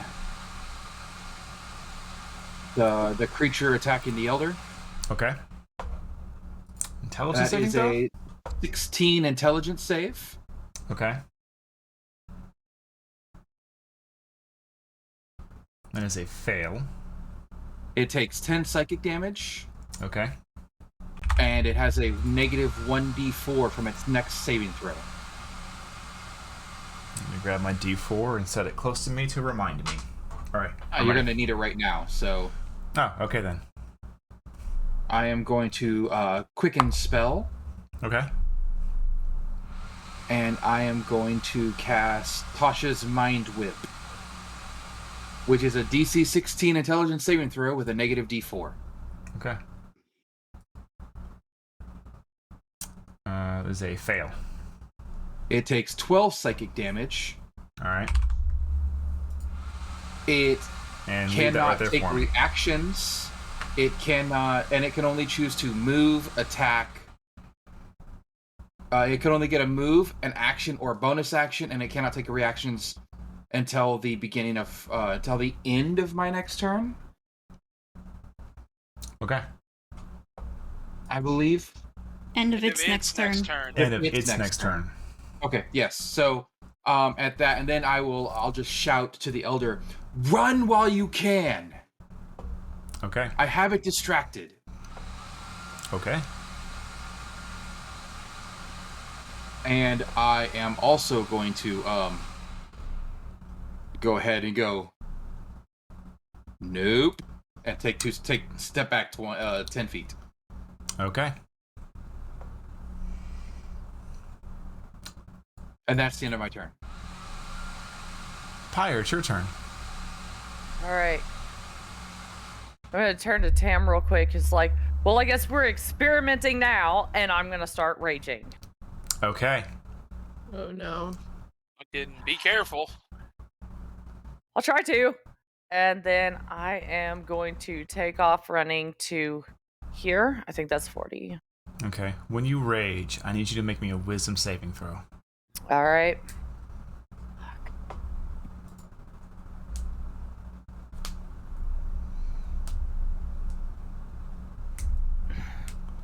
We will take the first number, 8. Tamriel, you watch as Pyre says that, grabs her great axe, and then goes into her usual rage. But as she does this, you notice this almost like full plate of armor just erupts around her, sculpted perfectly out of flame. Like if you looked at it and it was Fucking metal, new. if you looked at it and you thought it was, if you just didn't know it was fire, you would swear it was metal because it has bolts. It has sharp edges. It is shaped like full plate, but it is living flame that is wrapped around Pyre. Pyre, I need you to use all of your movement to get as close to this creature as you can. To include, if you have to dash with your action to do it, you do it. Okay, and my dash is what? Just double your movement speed. Okay. It just takes your action to get there. Bam. There. Okay. I'm there. That is the end of your turn. Yep. Hey, DM, is it possible to have a vertical forest fire? Guess you'll find out. Jesus fucking Christ. Oh, God. Okay. What is your move speed? Ooh, goodies.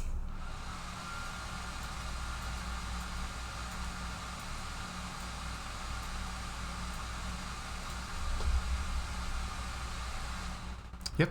Okay. You all watch as this creature begins to shamble and move itself, pulling itself forward with these vines and these weird, like, smaller twigs as legs, almost like a centipede, like just rolling across the ground. And it's going to take 2 attacks against you, Pyre.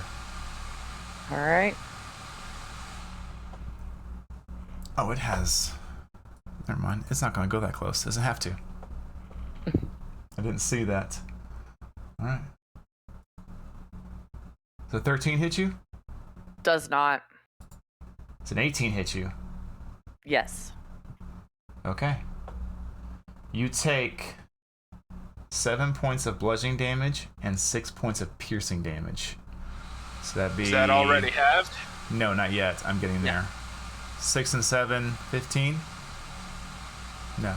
6 and 7 is 13. That's halved. 13 to 6. halved to 6. So you take 6 points of damage. Okay. As the first one, it makes an attack at you. You just... All of you watch as this armor just... It just gets deflected. And then the second one finds purchase and a bit of a kink in her armor and just... She doesn't react. She doesn't move. She doesn't even look at the creature. She is staring intently at this larger thing assailing the Elder.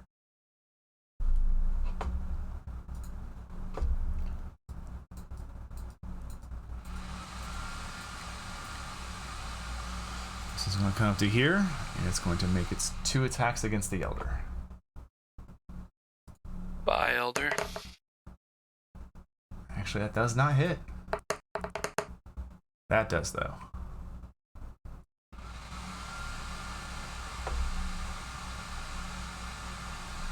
And you watch as the first tentacle comes down, this just straight, almost like a spear of a vine, just shung next to the Elder. And then as the Elder turns over and begins to scramble away, you watch as she is pinned to the ground by a secondary, just straight bark of tree, essentially sharpened tree spike, just and pins her there in that location, and she's crawling away. She's falls unconscious. Snow, it is your turn. Oh boy. Oh boy, oh boy, oh boy.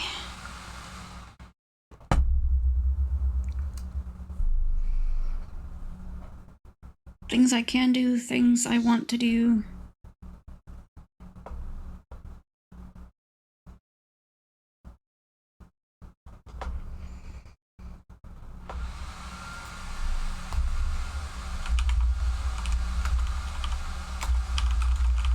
Okay, this probably won't work, but I'm gonna do it anyway.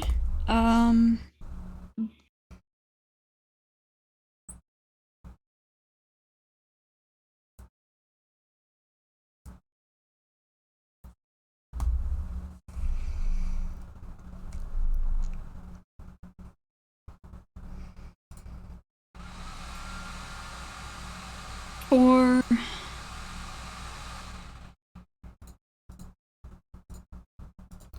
can't do 2 spells in the same turn.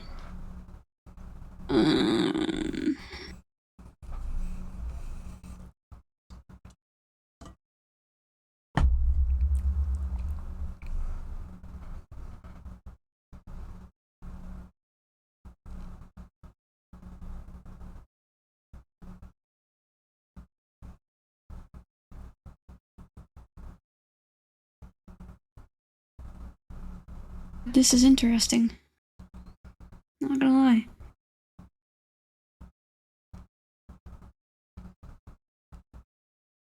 Okay, I am going to take my other 3rd level spell and I'm going to cast Tidal Wave. And I want to do it. Oops. I'm making boxes. Why am I making boxes? But I want to hit all 3 of those creatures. Just make a line of water that takes all 3 of them. Okay. Oh, I'm on the wrong thing in Roll20, that's why. My bad. No, I got it. Thank you. Yep.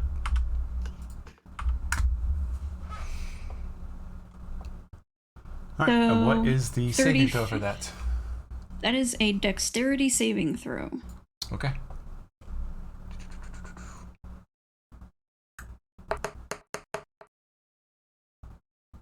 What's your DC? That is 15.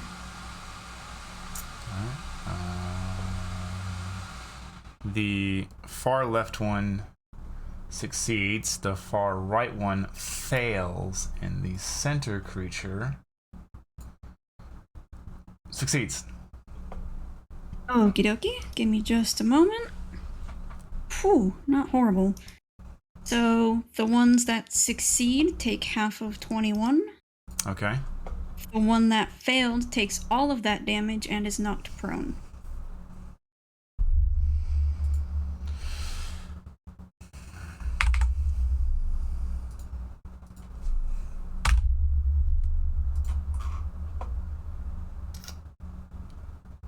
And is that bludgeoning damage? That is just a moment. Yes, bludgeoning. Okay.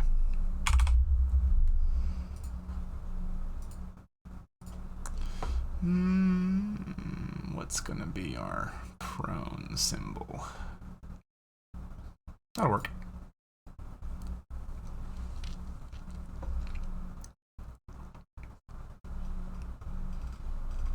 Okay. So all of you watch as Snow gets to her feet, and you were kneeling, not really prone, so this wouldn't cost any extra movement.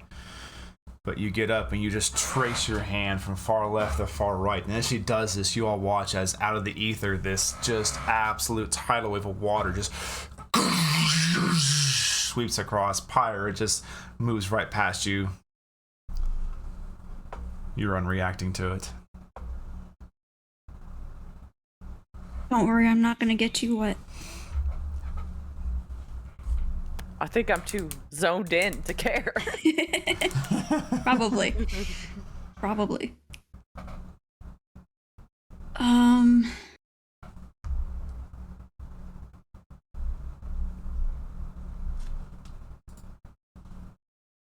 Yeah, for this round, I cannot do anything with my bonus action, so that is my turn. Okay.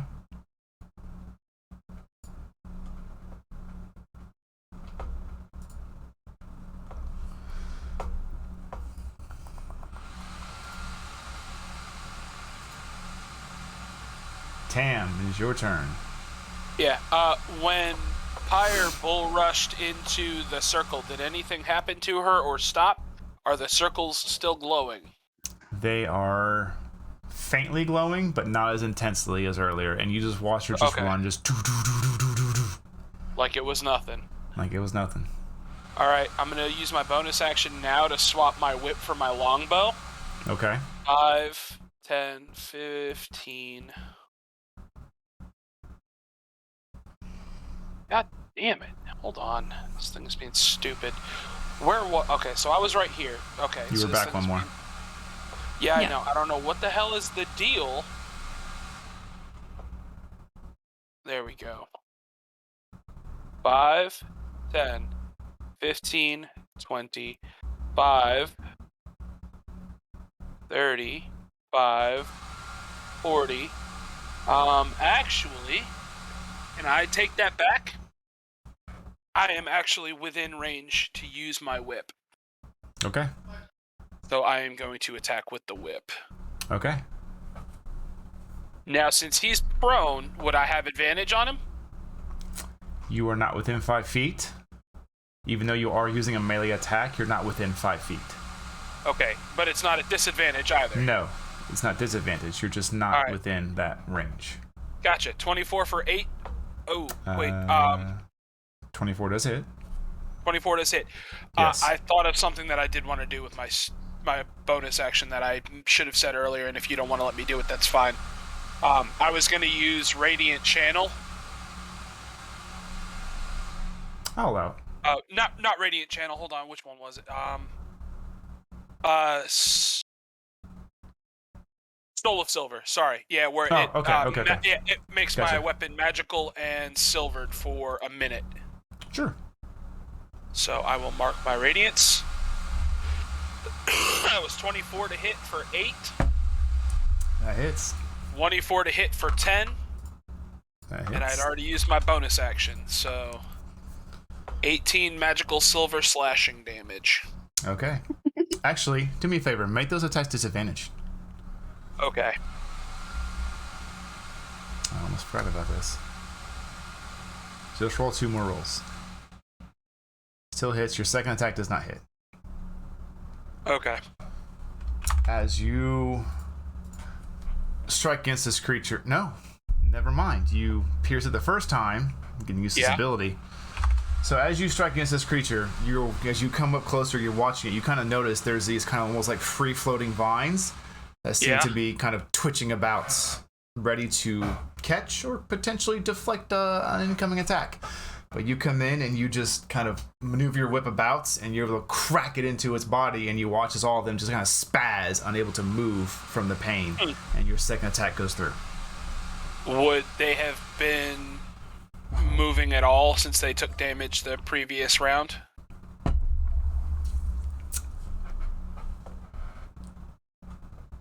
No, that is a solid point that I need to get used to. Just a thought. Okay. So yeah, crack, because I used my bonus action to make it magic. Okay. Alright. And, Alright. Anything else? I am going to yell out for Pyre to focus on the creature in front of her. She does not react. God damn it. Maybe because she's focused on the creature in front of her. Or don't react to the other attack you're taking, and don't try and, like, I don't know. Never mind. Top of the initiative, Cathalia, it's your turn. If I were to shoot that thing that I hunter's marked, the one in the middle, would I hit Pyre at all? No. Okay. I just wanted Pyre to make isn't sure. large enough to give the creature cover. Cool. She may be beefy, but she's not that beefy. Well, then I will shoot it. Dreadful Strike will be on this one. 25 to hit. That hits. And then I will shoot it again. 22 to hit. 22 hits. So that's a whole lot of damage. I got it. Anything else for your turn? No.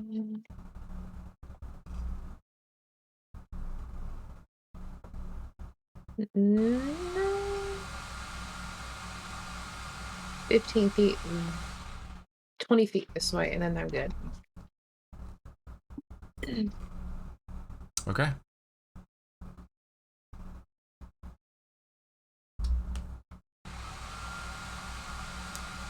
At the end of your turn,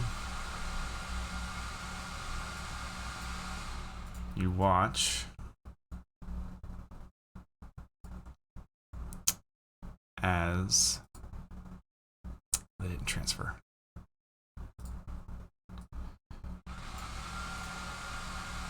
There we go. 3 of these just look to be just tangled masses of vines begin to just out of the wall and begin to rapidly scurry towards whatever may be in range.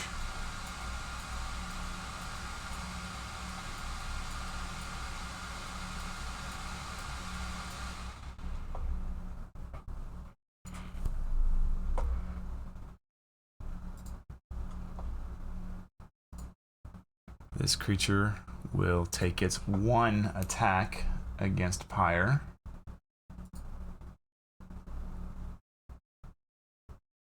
An 18 hit you? Yes. You take... You take 3 points of bludgeoning damage as it's one of its kind of mangled together tentacles kind of just slams down on you. And let me guess, I don't pay attention to it still. You pay attention to it, but what the rest of your party sees is you just take the hit. Like, you don't even try to deflect it in any way. You just... Kelvin, it's your turn. All right. Well, then.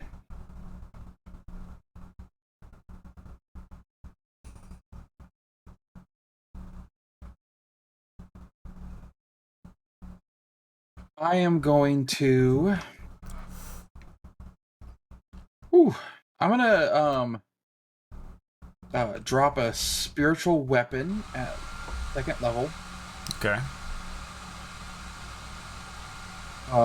Where will it be placed? Or please place your weapon. I am going to. It's gonna go right there. Thank you very much.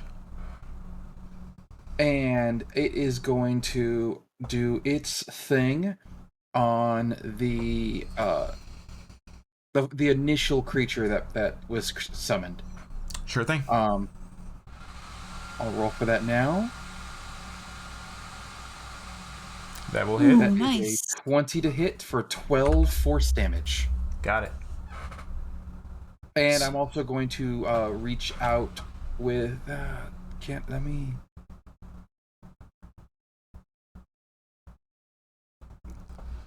Yeah, definitely worth it. I am going to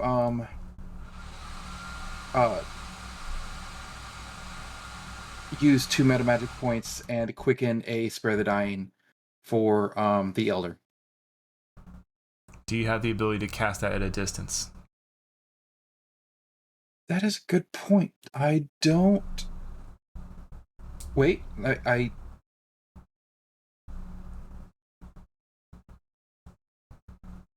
can't use 2. Can I get close enough? I don't think I can now. I don't think I want you close enough. I can't. So no, I won't do that. Instead, I will... Can't use Healing Word because I already used a leveled spell.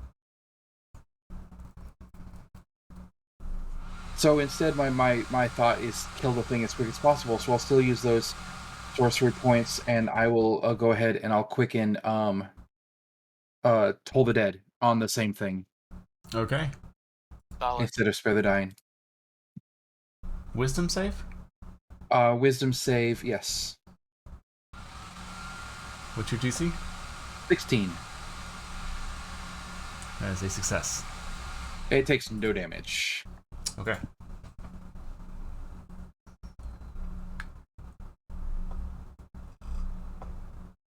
And...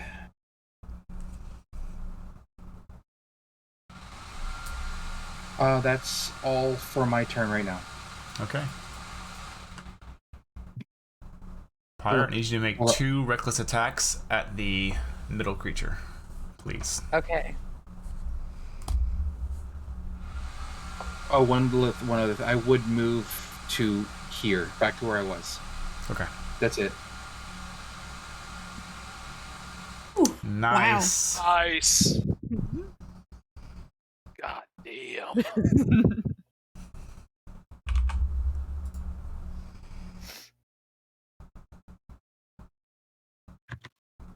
That's 42 damage. Holy crap. Holy shit. Nice.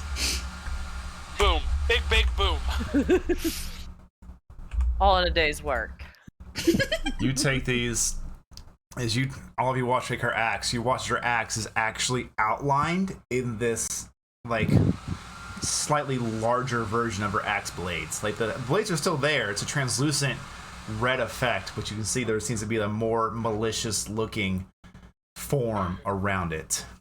As you bring it down and just you're watching as just chunks of vegetation are falling on this creature. The crystal itself is beginning to be exposed. It looks like you are definitely carving away a lot of its whatever vitality or physicality this creature has. It is not much left. Okay. I want that crystal. God, that crystal's as big as you are, kid. Let's slow it down. It's this one. It's going to make its attacks against you.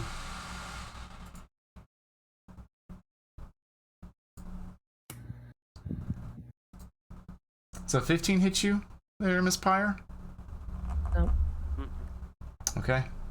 Both of its attacks just get singed off whatever flame plate mail you're currently enveloped in.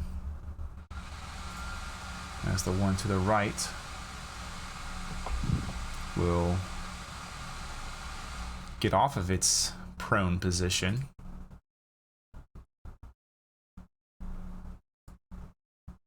And it will focus its attention to Tamriel and make 2 attacks against him.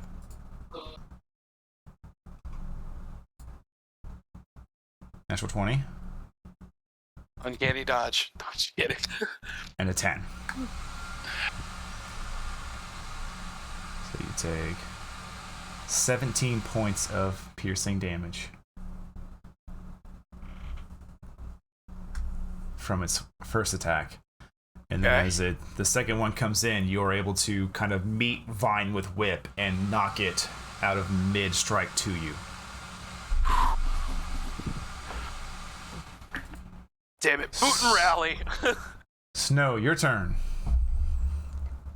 In Burn a Wild Shape, I'm going to summon Cinder next to me Okay. so that Tam is safe from the fire.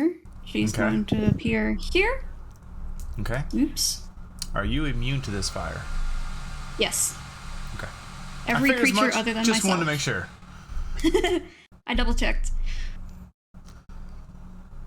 5, 10, 15, 20. Yeah. Cinder's gonna move 5, 10, 15, 20. Get up next. Actually, no, hang on. Clarification before I do this. Mm-hmm. Is an unconscious creature a willing creature? They are no longer a creature, they are an object, is how I will answer that. Then I will let you decide if this works or not. I will move 20 feet and have Cinder, as my bonus action, use the fiery teleportation to teleport the Elder 15 feet towards Kelvin. Yeah, I'll allow it. This creature, He's going to get dexterity saving throw, correct? correct, everybody within 5 feet, but the Elder Does that include not count. 10? No. 5 Nope. feet, right? Not 10 feet? 5 Correct. feet. Okay. Pyre is also safe. Mm-hmm. What's your spell save for that? 15. That is a success.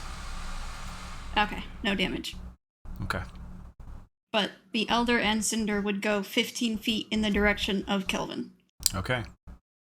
And then, because I only use 20 feet and Cinder has 30, can I use the remaining 10 feet to drag the Elder 5 feet further towards Kelvin? Yes. Okay, then I would do that as well. Okay. Thank you kindly. That is my turn. Alrighty then. Tam, it is your turn. Right. I will make my first attack, At disadvantage, please. of course. You watch as the vines and tentacles that are surrounding it are beginning to kind of come back to life now.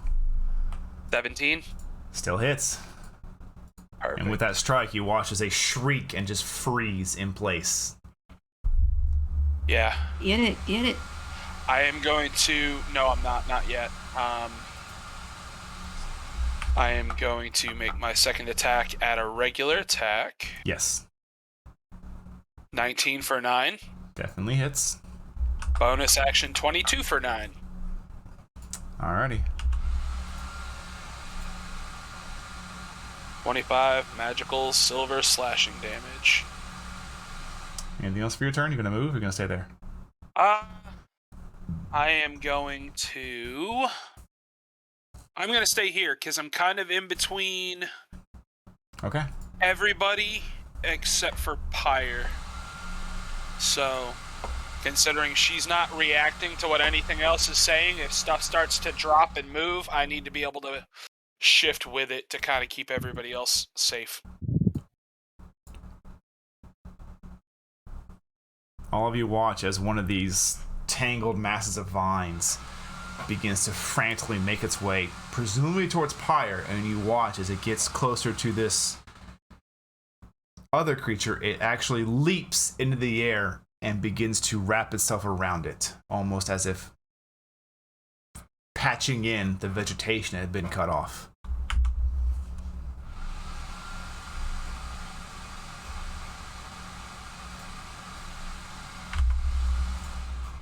It went into that middle creature. Yes. It's just giving me more places to hit. Essentially, yes. Way to really channel that inner barbarian there, Killer. That's her job. I know. Everybody else is like, oh, fuck, it's healing. She's like, target-rich environment. Yes. And then as another one begins to make its way up to the creature, it actually will it will actually begin to swarm around Pyre, occupying the same space she does.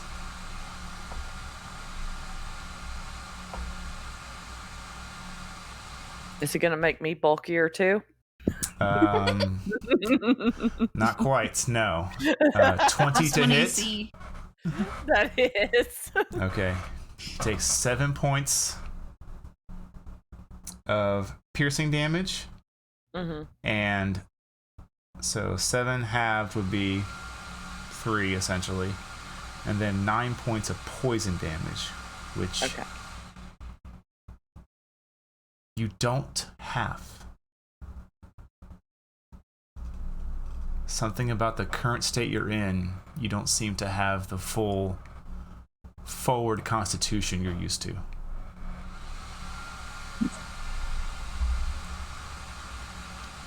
Okay.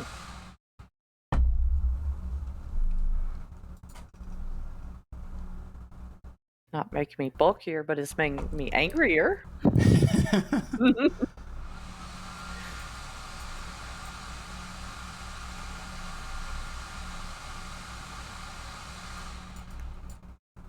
And Tam, you watch as one shambles up to you and begins to wrap itself out to you again.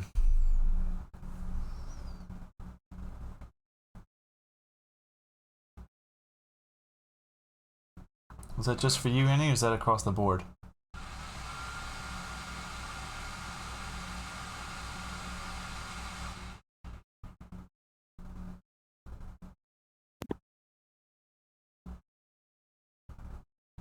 Somebody say something, please. Hello? 1, 2, 3. It's just her. Test? Okay. It's Yeah, just her. it's just her. them. It's their Yeah. Okay. Yeah. Just want to make sure it wasn't out on stream because I saw that. I was like, oh dear. No. Yeah. How long has it been out? Because I moved it to a No. far right monitor. Yeah. And then Yeah, it's we'll on their attempt- end. Yeah. That is another natural 20. Fuck, man. Oh, my mistake on that, Kelly. Give me a quick Constitution saving throw. Okay. Totally spaced on that. It's not very difficult.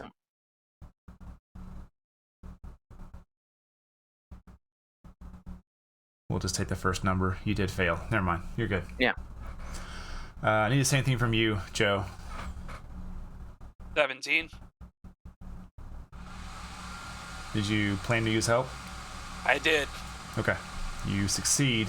You take 11 points of piercing damage, and then you feel as these thorns and piercing objects go into your body. You feel that as it pushes a poison into your body. You resist it, but you still take, let's see here, your body. One. You take 1 point of poison damage because that was a low poison roll. Fine with that.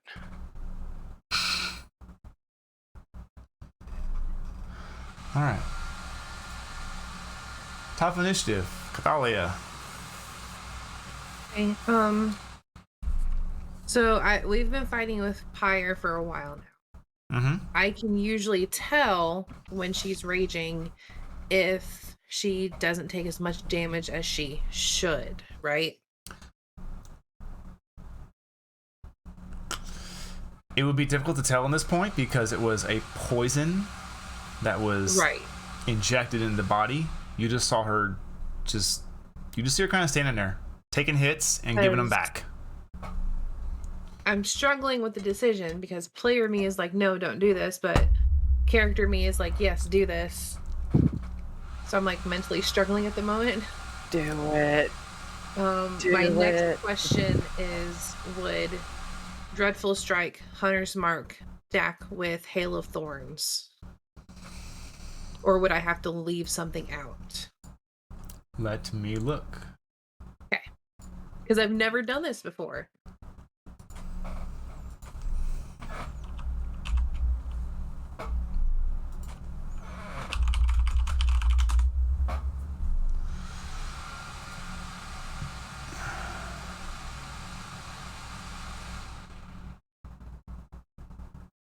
It is concentration, so you would have to drop Hunter's Mark.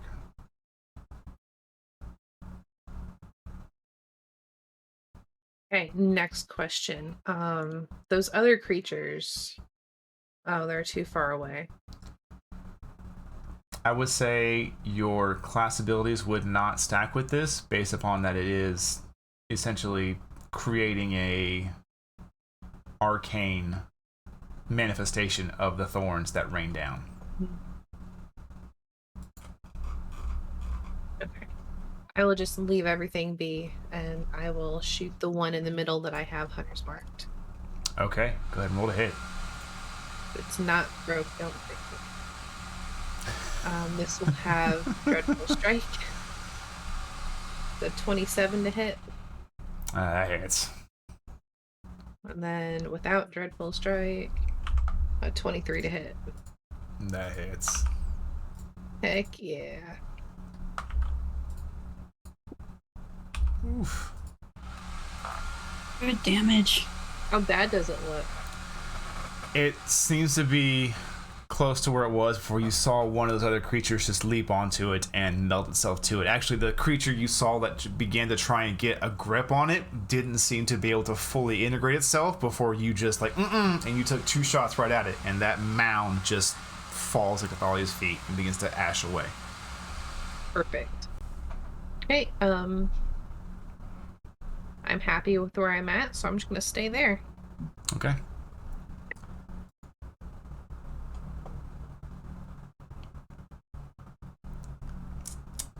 It is the main creature's turn.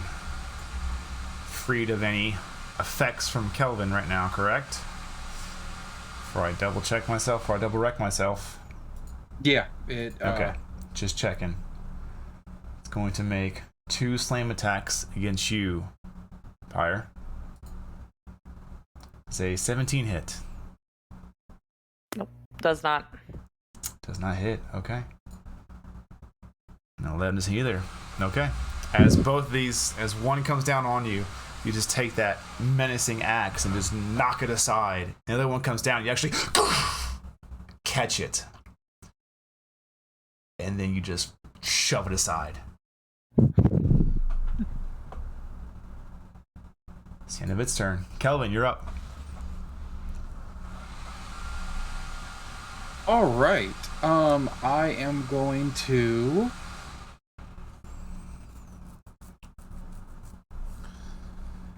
step forward 5 feet. Okay. Now, quick question. I just Yeah. because I can't remember, because it came up in the last round, but I just went with basic. What are the rules about healing magic spells being bonus actions or using them as bonus actions? I will say a leveled healing spell I will allow first and lower to be on a bonus action. Perfect. Then I am going to, as the bonus action, I am going to. But it is still a leveled spell, so Yes. there is that. As the bonus action, I will cast Cure Wounds at level 1 and heal the Elder. Okay. 8 healing from the Elder. Okay. And as my action, I am going to...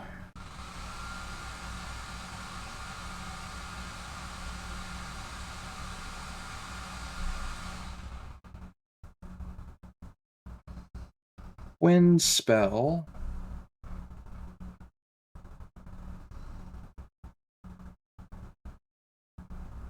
Pull the Dead on the... You said... So the mound that's in front of Pyre is still okay. It's still alive. Still alive. And so is the one that is mildly in front of Tam. Yes. So yeah, I'm going to twin spell that. Okay. DC 16 wisdom saving throw for both. Okay. The center creature succeeds. And the right creature does not. Okay, so it is going to take 2d12 necrotic damage. 7. Yay. Is that 2? That was, No, I that want to was see 1. I only pushed 1, so let me do another one. 7, Sure. 10. 10 total. Got it. And now I moved 5 feet, so I got 25 feet. I will take 10 of that and pull the Elder back with me. Okay. To the other, yeah, right there. Gotcha. And that is the end of my turn. Okay. Pyre, I need you to make 2 reckless attacks at this middle creature, please. Get it. First one misses, second one hits for 16 points of damage. Your first attack, as you come down with this axe, it just misses entirely as the one of the vines, the one that you had shoved off, recoils and smacks your blade aside. Without even missing a beat, you just use that momentum to bring it around and into a giant overhead swing. You actually release the grip on your great axe all the way down to the butt of it, one-handed, come down, and all of you hear kick.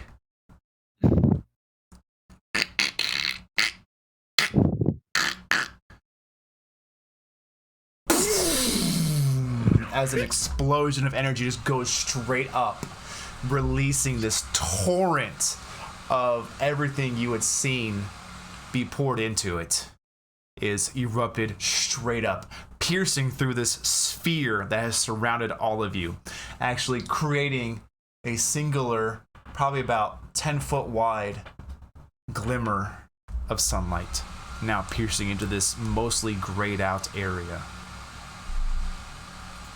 So we had a sissy fight with each other with the vines, and then I blew it up. Okay. You blew it up. Nice. At the end of your turn, I need you to make a wisdom saving throw, please.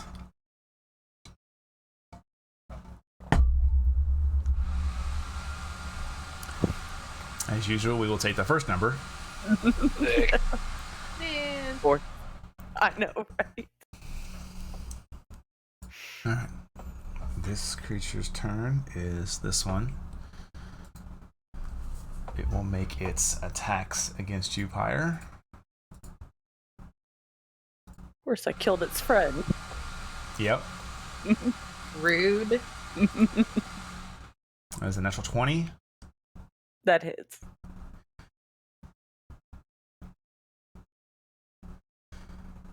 Take 8 points, that is halved piercing damage. And then the second attack actually misses. The other one that Kelvin had assailed will make its attacks against you, Tamriel. Okay. 16 to hit you? Hold on. Yes. Okay. You take 14 points of piercing damage. Okay. What about a 15? 15 does not. Yeah, the second one misses. Okay. Snow, it is your turn. Okay. I know you cannot see them right now, but I will just make a reminder that there are vine-like creatures currently swarming Pyre and Tamriel. Yep.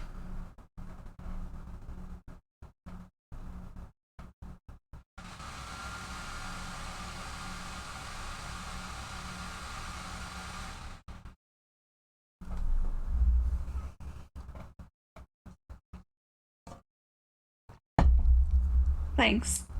Appreciate that.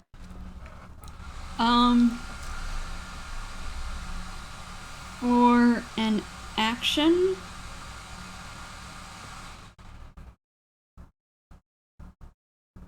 what's the range on this? Oh, easy. Probably 120 feet will- is what I think it is. Yep. I'm going to drop Moonbeam on this one. Okay. Oh, shit. So, Constitution saving throw. Oh, God. Oh, wait, no, hang on. Sorry, that's on their turn. Never mind. You don't do Okay. anything till it's their turn. Okay, so there's But no now initial there is damage. Correct. There's a 5-foot cylinder, 40 feet tall, on that creature. All right, hang on. I think I have something for you. Ding. Sparkle, sparkle. So just like on the corner, one of the corners of this creature. Come out. Oh my gosh, really?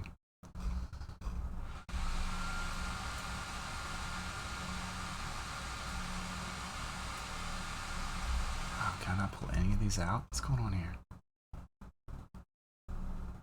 There we go. How big is it? 5 feet. So it'll only fill one square. It'll catch one of their corners. Where would you like it?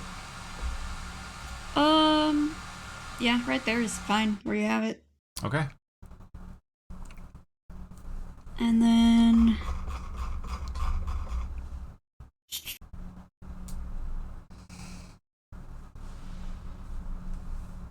bonus action. Just a second. 60 feet. Oh, easy. Yeah, I'm gonna have Cinder spit at it as my bonus action. Flame Seed. Okay. That's probably gonna miss. 11? To the same creature? Yes. That misses. Okay, that's my turn. All right. Tam, it is your turn. I am going to drink one of my potions of healing Okay. because I am bleeding the fuck out. Okay. That is my action. I do not have anything for my bonus action. There you go. I Okay. hope I can survive another round. You could move. I can't move. I'm restrained.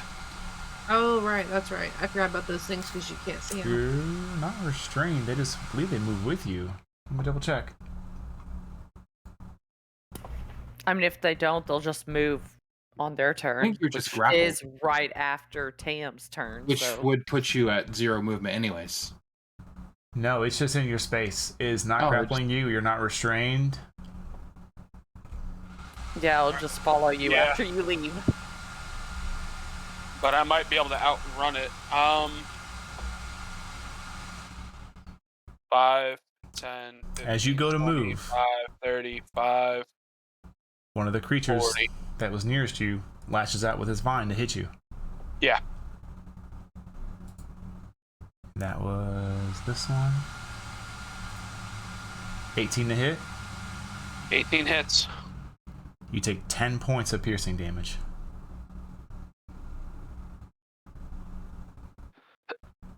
So much for having drank all that healing potions. What kept me alive, I guess. Is that where you're gonna move to? Hold on. No. Right there. Okay. Let's see here. Closer to Kelvin so he can spare the dying if he has to. This is the one on Pyre. Okay.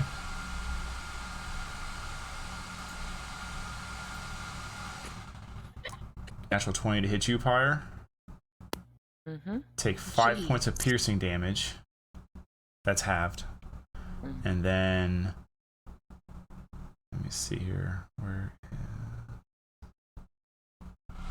Check something real quick.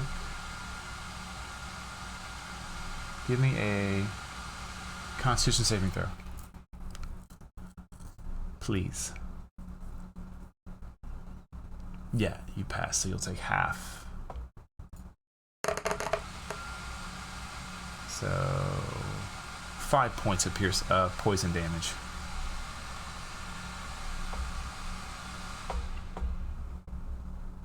Let's see if its turn.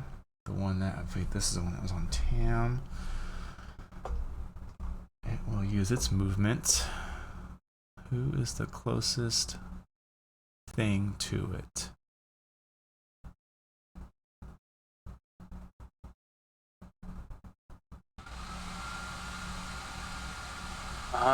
It looks like it is. That's a bit of a mix-up, Yeah. so we're gonna roll a dice. I was gonna say it's just barely closer to Cinder than it is. Snow. Yay. No. It's You don't gonna- hear Pyre complaining. Come on, we got this. You watch as this just tanglement of vines just starts looking around, like, I wouldn't say looking, it doesn't have eyes, but you see it twitching and then just scrambles over to you. Okie dokie. 20 to hit. Yeah, that hits. You take 5 points of piercing damage, and may I please have a Constitution saving throw.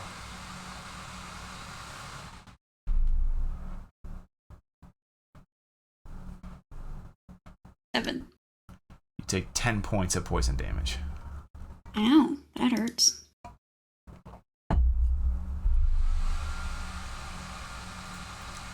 Top of initiative, Cathalia, your turn.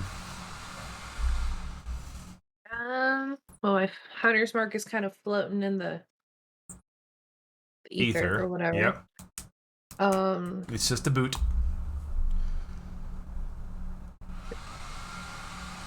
Oh, they're about the same. I'll move it onto this thingy to the Sure. left of fire. And Gotcha. then I shall shoot it. This Do shall it. have dreadful strike. That is a 23 to hit. Oh yeah, I'll hit. And then I shall shoot it again. Without dreadful strike. Because I'm basic. And that's a 19? Still hits. Oh, sweet.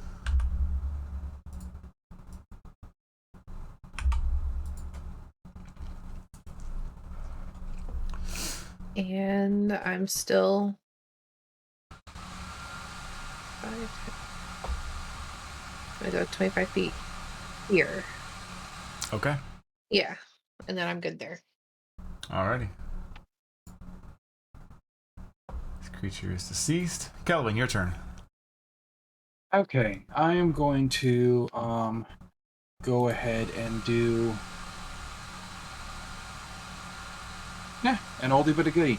I'm going to use 2 more of my sorcery points almost out of those. To cast Twin Mind Sliver. Okay. And let me check one thing really quick. 60 feet. I just need to make sure I am in range. Yeah. I'm going to go ahead and Mind Sliver the twisting vines that are attacking both of my party members. Okay. Oh god, that I'm not is even gonna roll. DC 16 intelligence They saving cannot throw. succeed. All right. Well, then they are both.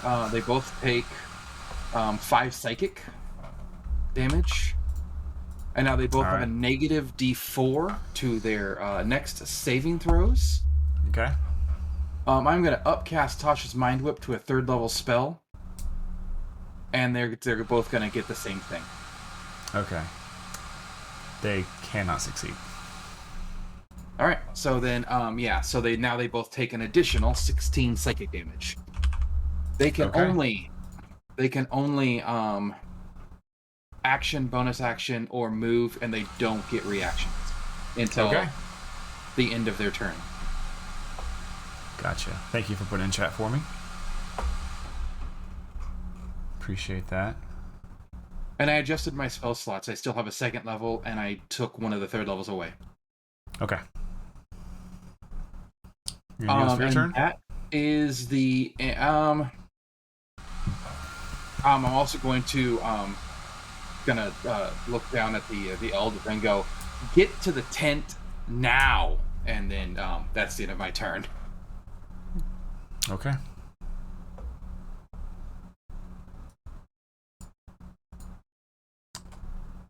Pyres, your turn.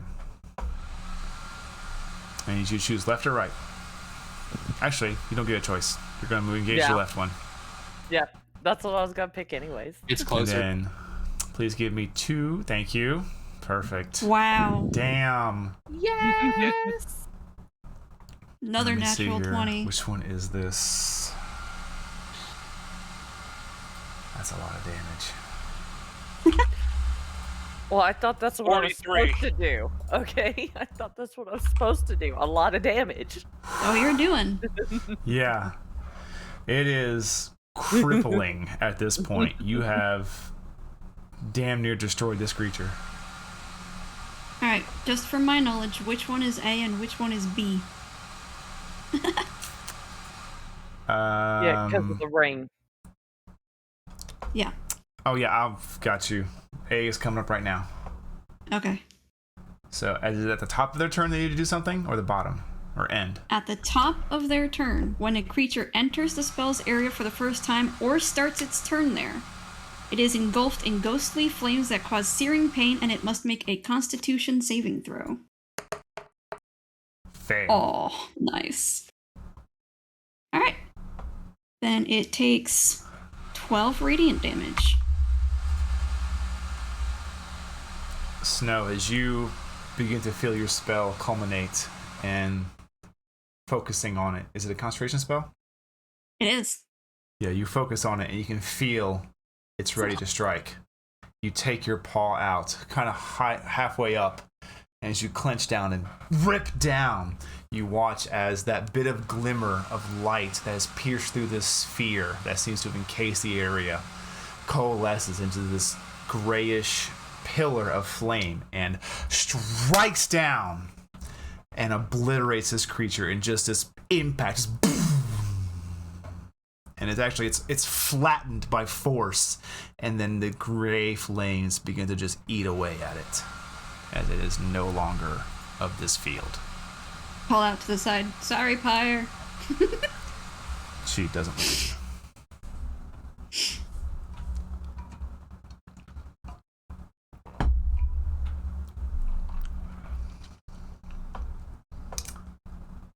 He's dead. Yep. This one will 5, 10, 15. We'll take 2 attacks against Pyre. 25 to hit you. That hits. 15 halved is 7 points of piercing damage. 25 again. You take 5 points of piercing damage. At the end of its turn, Snow, as you have felt the energy expend on the spell, still holding on to it, knowing it's building for its next strike, it is your turn.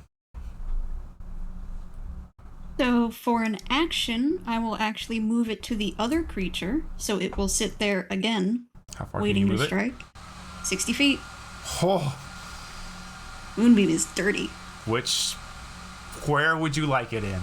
Right there is fine. Okay.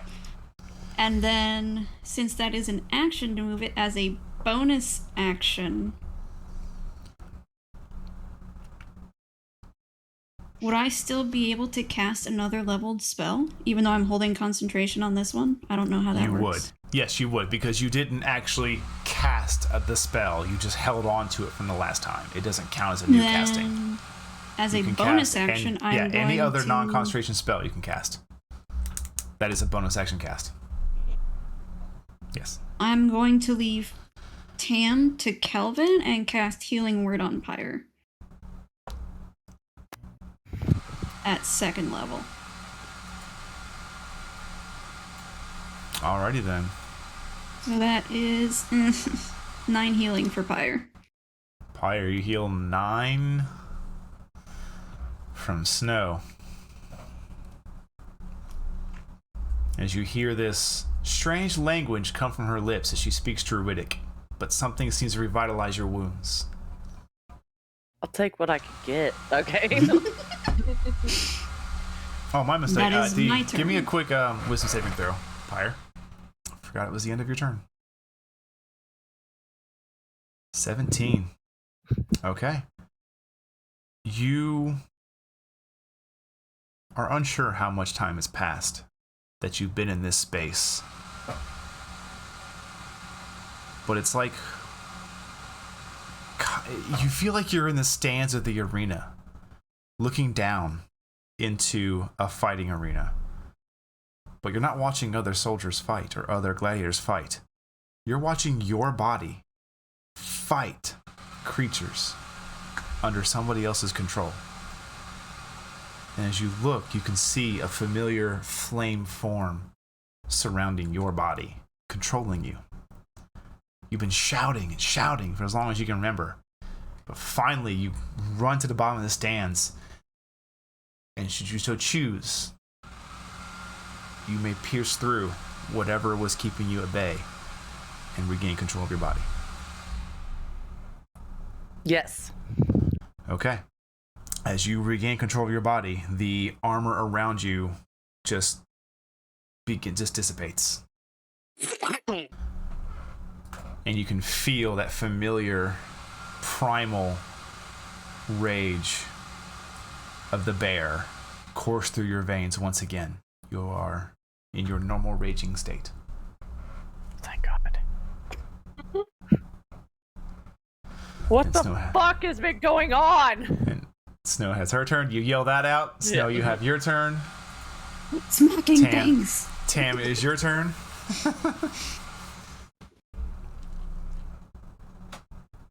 I will yell out to answer her, "We'll talk when this is over." I will step here. Okay. I will... He has not taken damage since his last turn. 16 to hit 16 does hit.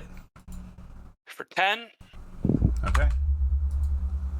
14, I'm going to use a help die on that. Okay. To 16. 16 hits. And with or that help that, die. with that, you take your first strike, kind of maneuvering around the kind of floating and free moving vines that are there to deflect attacks. Yeah. You pierce through it, and they shrink and stiff up again. Your second one goes through and cleaves this creature in half almost. The vegetation itself finally giving way. Whatever arcane force was holding it together finally taking enough damage to be dissipated.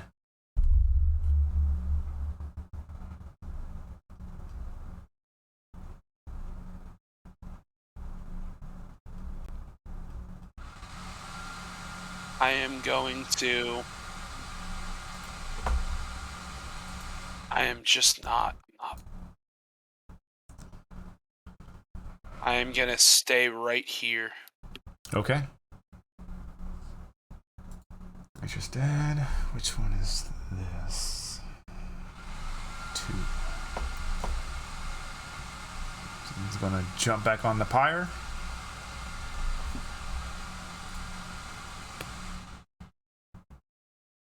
Uh, 20 total. Mm-hmm. May I please have a Constitution saving throw? Success. So you take 3 points of piercing damage and 3 points of poison damage.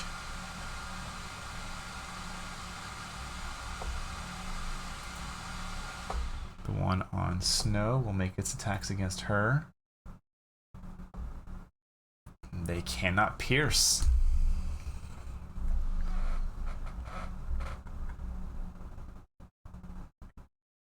Actually, that damage is wrong.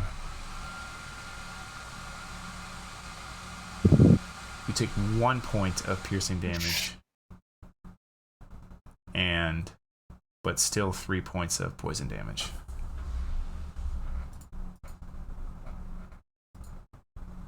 Top of the turn, Cathalia.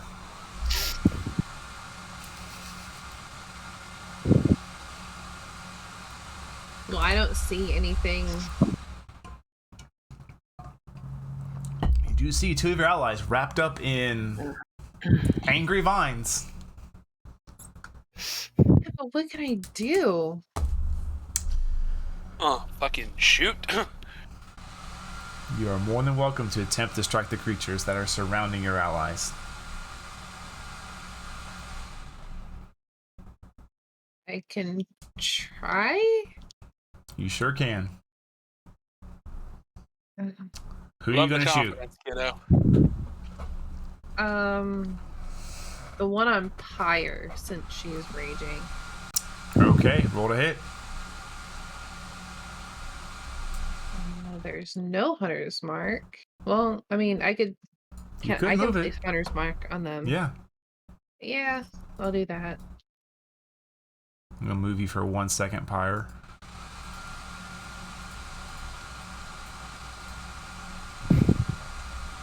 And I'll stick Dreadful Strike on it too. Okay. 23? Yeah, that'll hit. And then. And it's still like all wrapped around her and stuff. Yep. I'll go again. Okay. Really hoping that I don't hit fire. Oof, that's 12. Pyre, you take 6 points of piercing damage as an arrow sinks into your ribcage. Sorry. Actually, no, 3. Because Hunter's Mark wouldn't count. Sorry.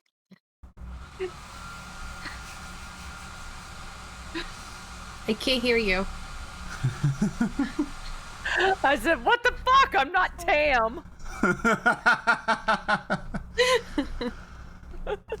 You gonna stay there, Cathalia? The Second Tam shots was a fired. little bit more well placed.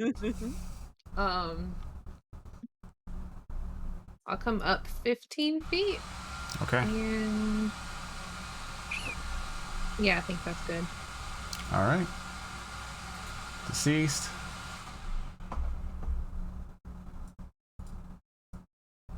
Elder will move Rage juice. and use their action to get there. Kelvin, your turn. How hurt do Pyre and Tamriel look? They're looking rough. Like really rough? Tam's looking really rough. Pyre's looking rough.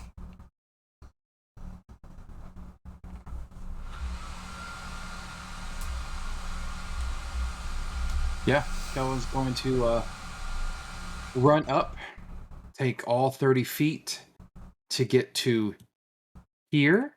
Okay. Big move coming in. I am going to twin spell.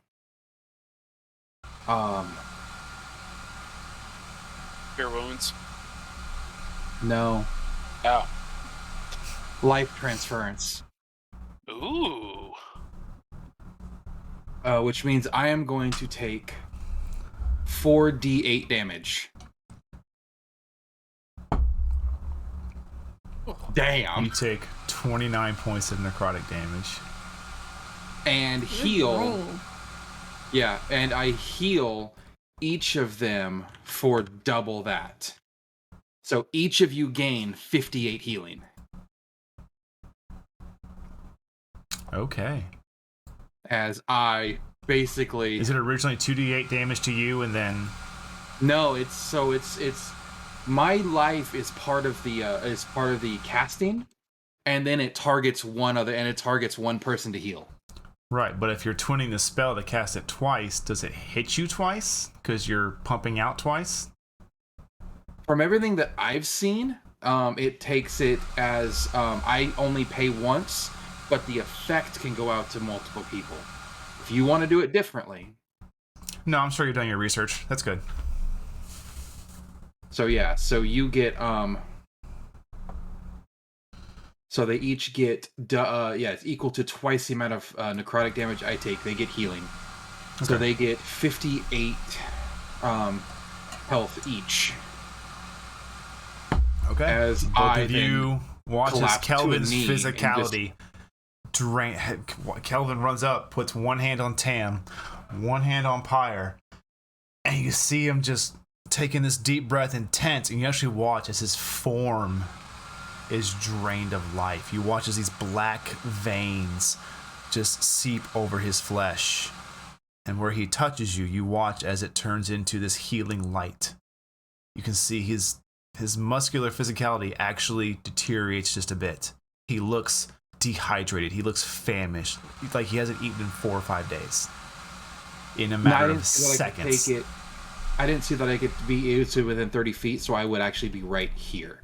Still close, but, just a little bit outside of that creature's whip range.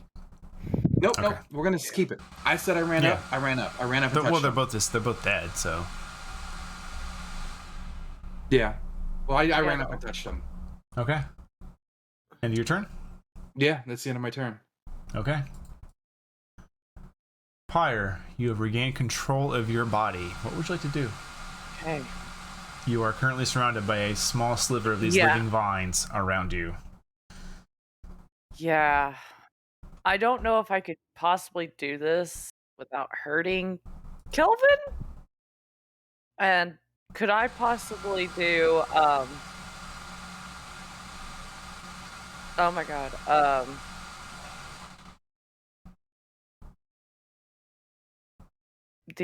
God, why can't I can't think of the name of it. But Is it one of your racial spells? Yeah, the Produce flame. burning hands. Burning hands downwards, but would that hurt Kelvin? You could definitely move yourself at an angle. You could just project it technically downward. Okay, because I know it makes a cone, so if I get like right here, would that be the cone? Like right... Yeah, the cone could be... Because I don't want to... Yeah, I don't want to hit Kelvin. I want to like stick out my hands where they're like... He can see them, like we're touching shoulder to shoulder, and Yeah, okay. Just so you can know this, because you don't do this a lot in combat, if you need to cast a spell, you will have to drop rage. Okay. Even if it is a racial spell, it's still a spell. Yeah. I'll drop rage. I think be okay for now. Okay. Okay. Let's and what is that exactly? What do I have to roll for that? Well, 3d6, I think. Yeah, if it's at first level, then it's 3d6. Yeah. I don't know, magic users. It should be in your if you go to your spell list Every should be able time to I do click on it. that, it doesn't show up. I don't know why. So That's Sounds was interesting. And my hunter's 613. mark didn't show up earlier. Nice. yeah, As I believe a dexterity saving throw. I am just going to yank up your character sheet real quick. Dex 15 saving throw. Okay. yeah, I have this spell as well. yeah. So Because every Oh, time I go thanks. to it, I click it, nothing pops up. I don't know why. So That's a failure. You burn the rest of what's left to nothingness. You get done, there's just a large charred black mark of a cone shape directly in front of Kelvin. Cathala, you feel your hunter's mark once again enter into the ether.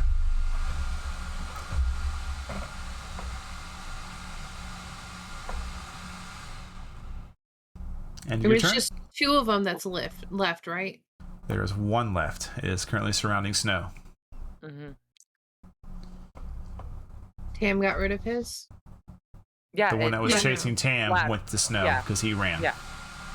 Gotcha. And I then wouldn't the have one on survived the if I other had. beast. And then What was the one that? that was on the middle thing died with it. When it seemed to assimilate itself into it. Gotcha. Okay. I'm trying to keep up with everything over here. No, you're good. Anything else for you, Miss Pryor? most I could do is offer a health potion to Kelvin. So you Okay. know, that's literally all I could do. You know. Snow, it is your turn. I'm going to do the same thing that Pyre just did. Move 5 feet and burn the crap out of it. Burning hands.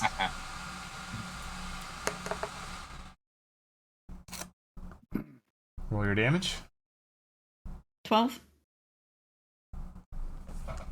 That'll do it. Holy shit. Let me mark that off. Sure thing. Okay, I'm good. Okay. As you burn that creature down, whatever's arcane or whatever seemed to be creating this sphere of darkness and gray around all of you finally begins to dissipate. And as you all look around, you can see there looks to be multiple people with like their hands pressed against something, and they like fall forward, like ah. You can see other casters like halfway through spells, and a lot going on in this circular shape around you. Are we out of initiative at You this are out point? of initiative, yes. I am going to take my last second level spell slot, and I'm going to Okay. cast Flaming Sphere and burn this thing until I don't see any more of it. Okay. And Well, that'll I mean, burn for 1 minute. I blew it up, so you know. I'm gonna run up to Kelvin. Okay. If I see he looks kind of rough, I'm He gonna do looks like he Cure has not Wounds. eaten or drank anything in 3 or 4 days. He looks severely dehydrated. He looks famished. He actually looks skinnier. As she's coming up there, Kelvin's already laid down. He's like, I'm gonna take a nap. I'm just gonna take a nap right here. I'm gonna take a nap. I'm taking a nap right here. If we need, I'm gonna cast Cure Wounds on Kelvin. I was like, I can pick him up if we need to take him someplace. Let him sleep. Or wait, Okay. do I have anything else? I don't think I have anything else. Nah, he's getting Cure Wounds. While they're tending to everybody else, I am going to. Shit, what am I gonna do? I'm gonna check out the wall and see what kind of damage has been dealt. Look to the wall and you can see Why through is that it. piercing? You can Oh, see that's why it's into the piercing. desert. Pyre goes up to the elder. Is she like on the ground, or The is elder she, like, is up behind currently him? like on the ground, barely Okay. hanging on. All right. Still not bleeding out, but definitely trying to keep herself from leaking too hard. She has been Yeah. cured, Yeah. but just she's Okay. also old. Yeah. Okay. Do Do you need help up? I think I'd just like to rest here for a bit. Thank you all for your. I Is didn't there? expect such resistance. This, This is Are you- disconcerting. do you want to rest here, or I can take you wherever you need to go? I can carry you. Thank you, child, but I think I'd like to sit here for a minute. And she kind of reaches over and tries to look inside the tent. And as she pulls it back, you can see two shapes on the floor.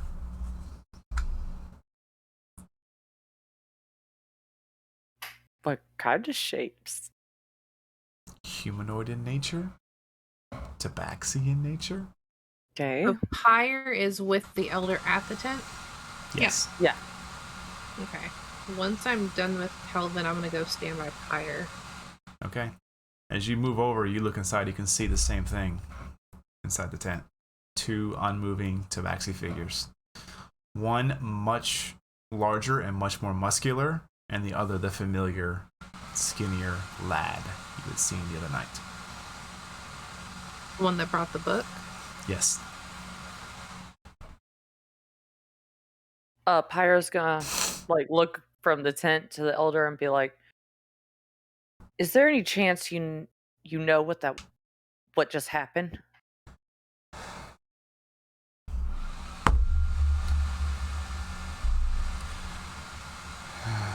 It has not happened like this before, but I've heard tales.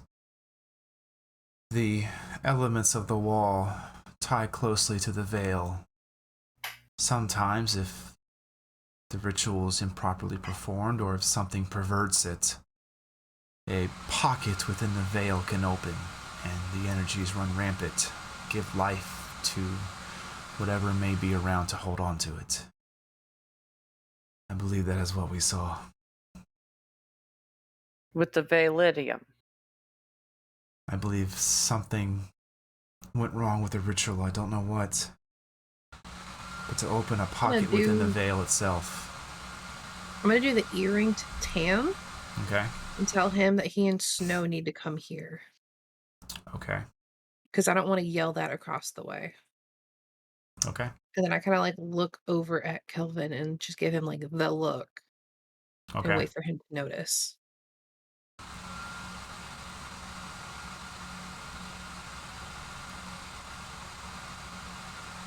I'm gonna tell Snow, hey, we need to. I know you don't want to, but I think we need to head over to the tent.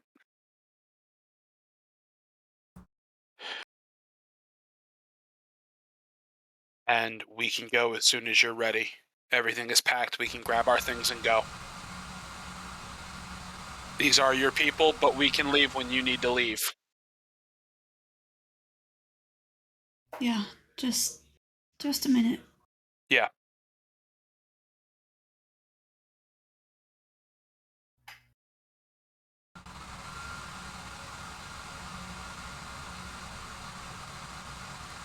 Okay. All right, trying to look at something real quick. Sure. What the rest of you doing? Could I go into the tent? Sure. You walk inside. There's nothing in here but these two unconscious Tabaxi and the remnants of the dyes that were used to shape the ritual's structure. Could I check and see if they're alive or are they just unconscious? That would be a medicine check, please.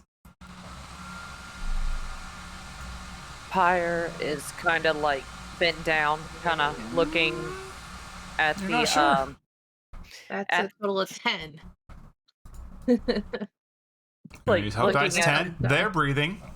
Yeah. Okay. But it's she's squatting down, looking at the elder, eye to eye, and she's gonna be like, I know you're not feeling well, but maybe if you have time, we can talk about Validium. She looks a bit confused at you, but nods. I know a little, not much. Do you know about the magic of it? This is used to amplify magics and can be, as we see here with the wall, permanently infused to a point to assist in keeping the wall maintained. Now it will be more difficult. As you can see, there's probably about a 20-foot wide, 20-foot tall kind of section hole carved out. Well, not carved, but looks like yanked out of the wall, and you can see into the desert lands to the south. Sorry about that. It's all right. We'll manage. As I was walking over with Snow, I would have touched my earring and whispered to Cathalia, I think I know what happened, and none of this is good. We need to talk away from everybody else. I'll come out of the tent and look at him and nod.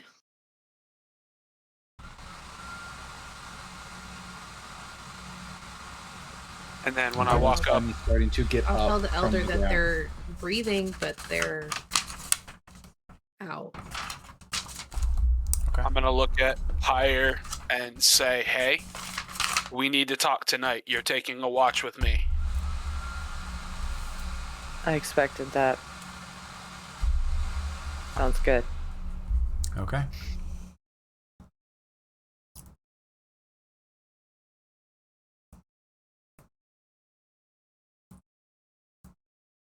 Do any of you have anything else?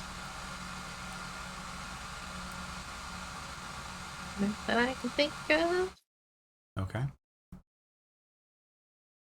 Have any of the tabaxi come running up to the tent or to the elder?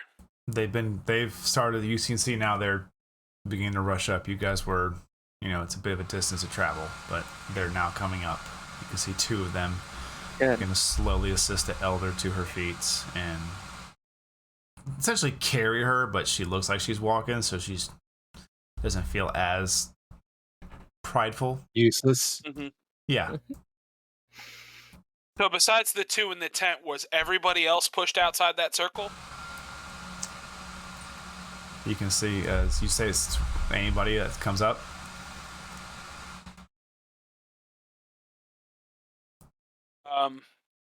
Yeah, I mean, no, I'm just looking about. Were there anybody else that was inside the circle with us? Or was it just the elder and the two in the tent? And they were knocked out. That's all you can see. Okay. Well, we would be having a very different conversation if there were other tabaxi that were, standing back and watching all of this happen.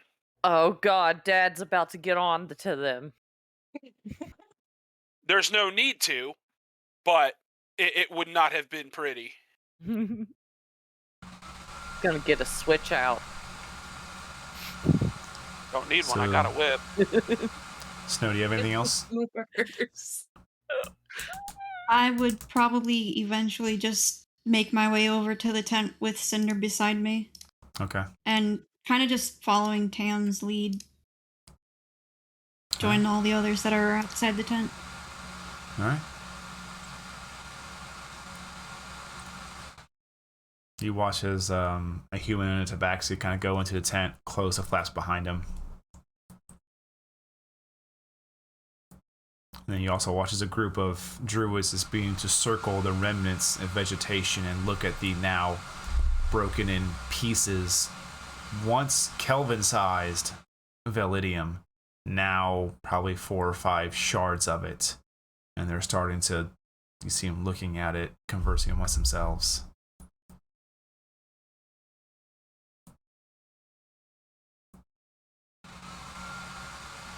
No makes a mental note to do some work tomorrow and fix that hole in the wall. Okay. And as all of you begin to head towards back to your camp, you can notice there are some druids already there at the edges of it, trying to influence growth to close amongst the gap. What does the rest of the wall look like? Seems decently intact. Does it have the same vibrance and life that it had before? Seems renewed. Okay. Well, no, it's if the ritual utterly failed, we need to know. I Right. think we would be able to at least tell a little bit. But if it's one spot, they can patch that and we can leave. All right. And as all of you begin to walk back, I need everybody but Kelly to mute yourselves, please. Who's this Kelly you speak of? I'm Pyre. I need everyone but Pyre to deafen and mute yourselves, please. Okay. Pyre. As the group is walking back, words begin to lessen and become more muffled and more like the Charlie Brown. Womp, womp, womp, womp, womp, womp, womp, womp, womp. Yeah. You're listening, and it's just gone. And next thing you know, you're not even walking where you were anymore.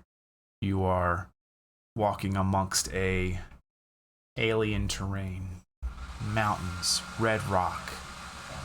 Not too far, a bit of a volcano. Not quite where you were earlier. You still feel like you're on a material plane, but you're somewhere else. You're somewhere that just feels in line with who you are. And as you look to your left, you can feel a source of heat, and you see that familiar individual in the form of the plate mail. Face, eyes, nose, ears, hair, every detail is there, but all of it is perfectly flame. Yeah. That Masculine. It walks with you. Well, you are certainly a fragment. But there is promise. You have a great savagery within you. But do you wield it properly? Could you put that axe against the right throats? Could you discern good from evil in a moment's notice? This individual does not look at you. You are both still just walking down a mountain path. Mm-hmm. Can I talk to him? You can certainly speak back. So, without looking at him, I just say, I'd like to. Good. Good. Find your own justice.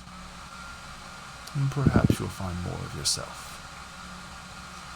And as he walks, he just begins to dissipate. And you snap back, and you are back.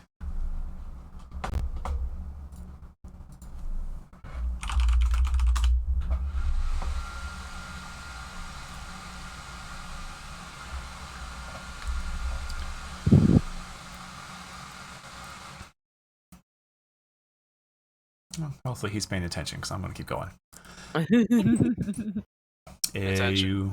Next thing you know, Pyre, you guys are just back at the tent, back at the campsite. Couple of things to pick up, that's it. You all may choose to move on or camp here again.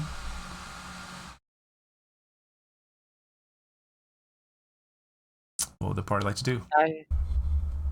No, what do you think? Would you like to stay? I think we could all use a night.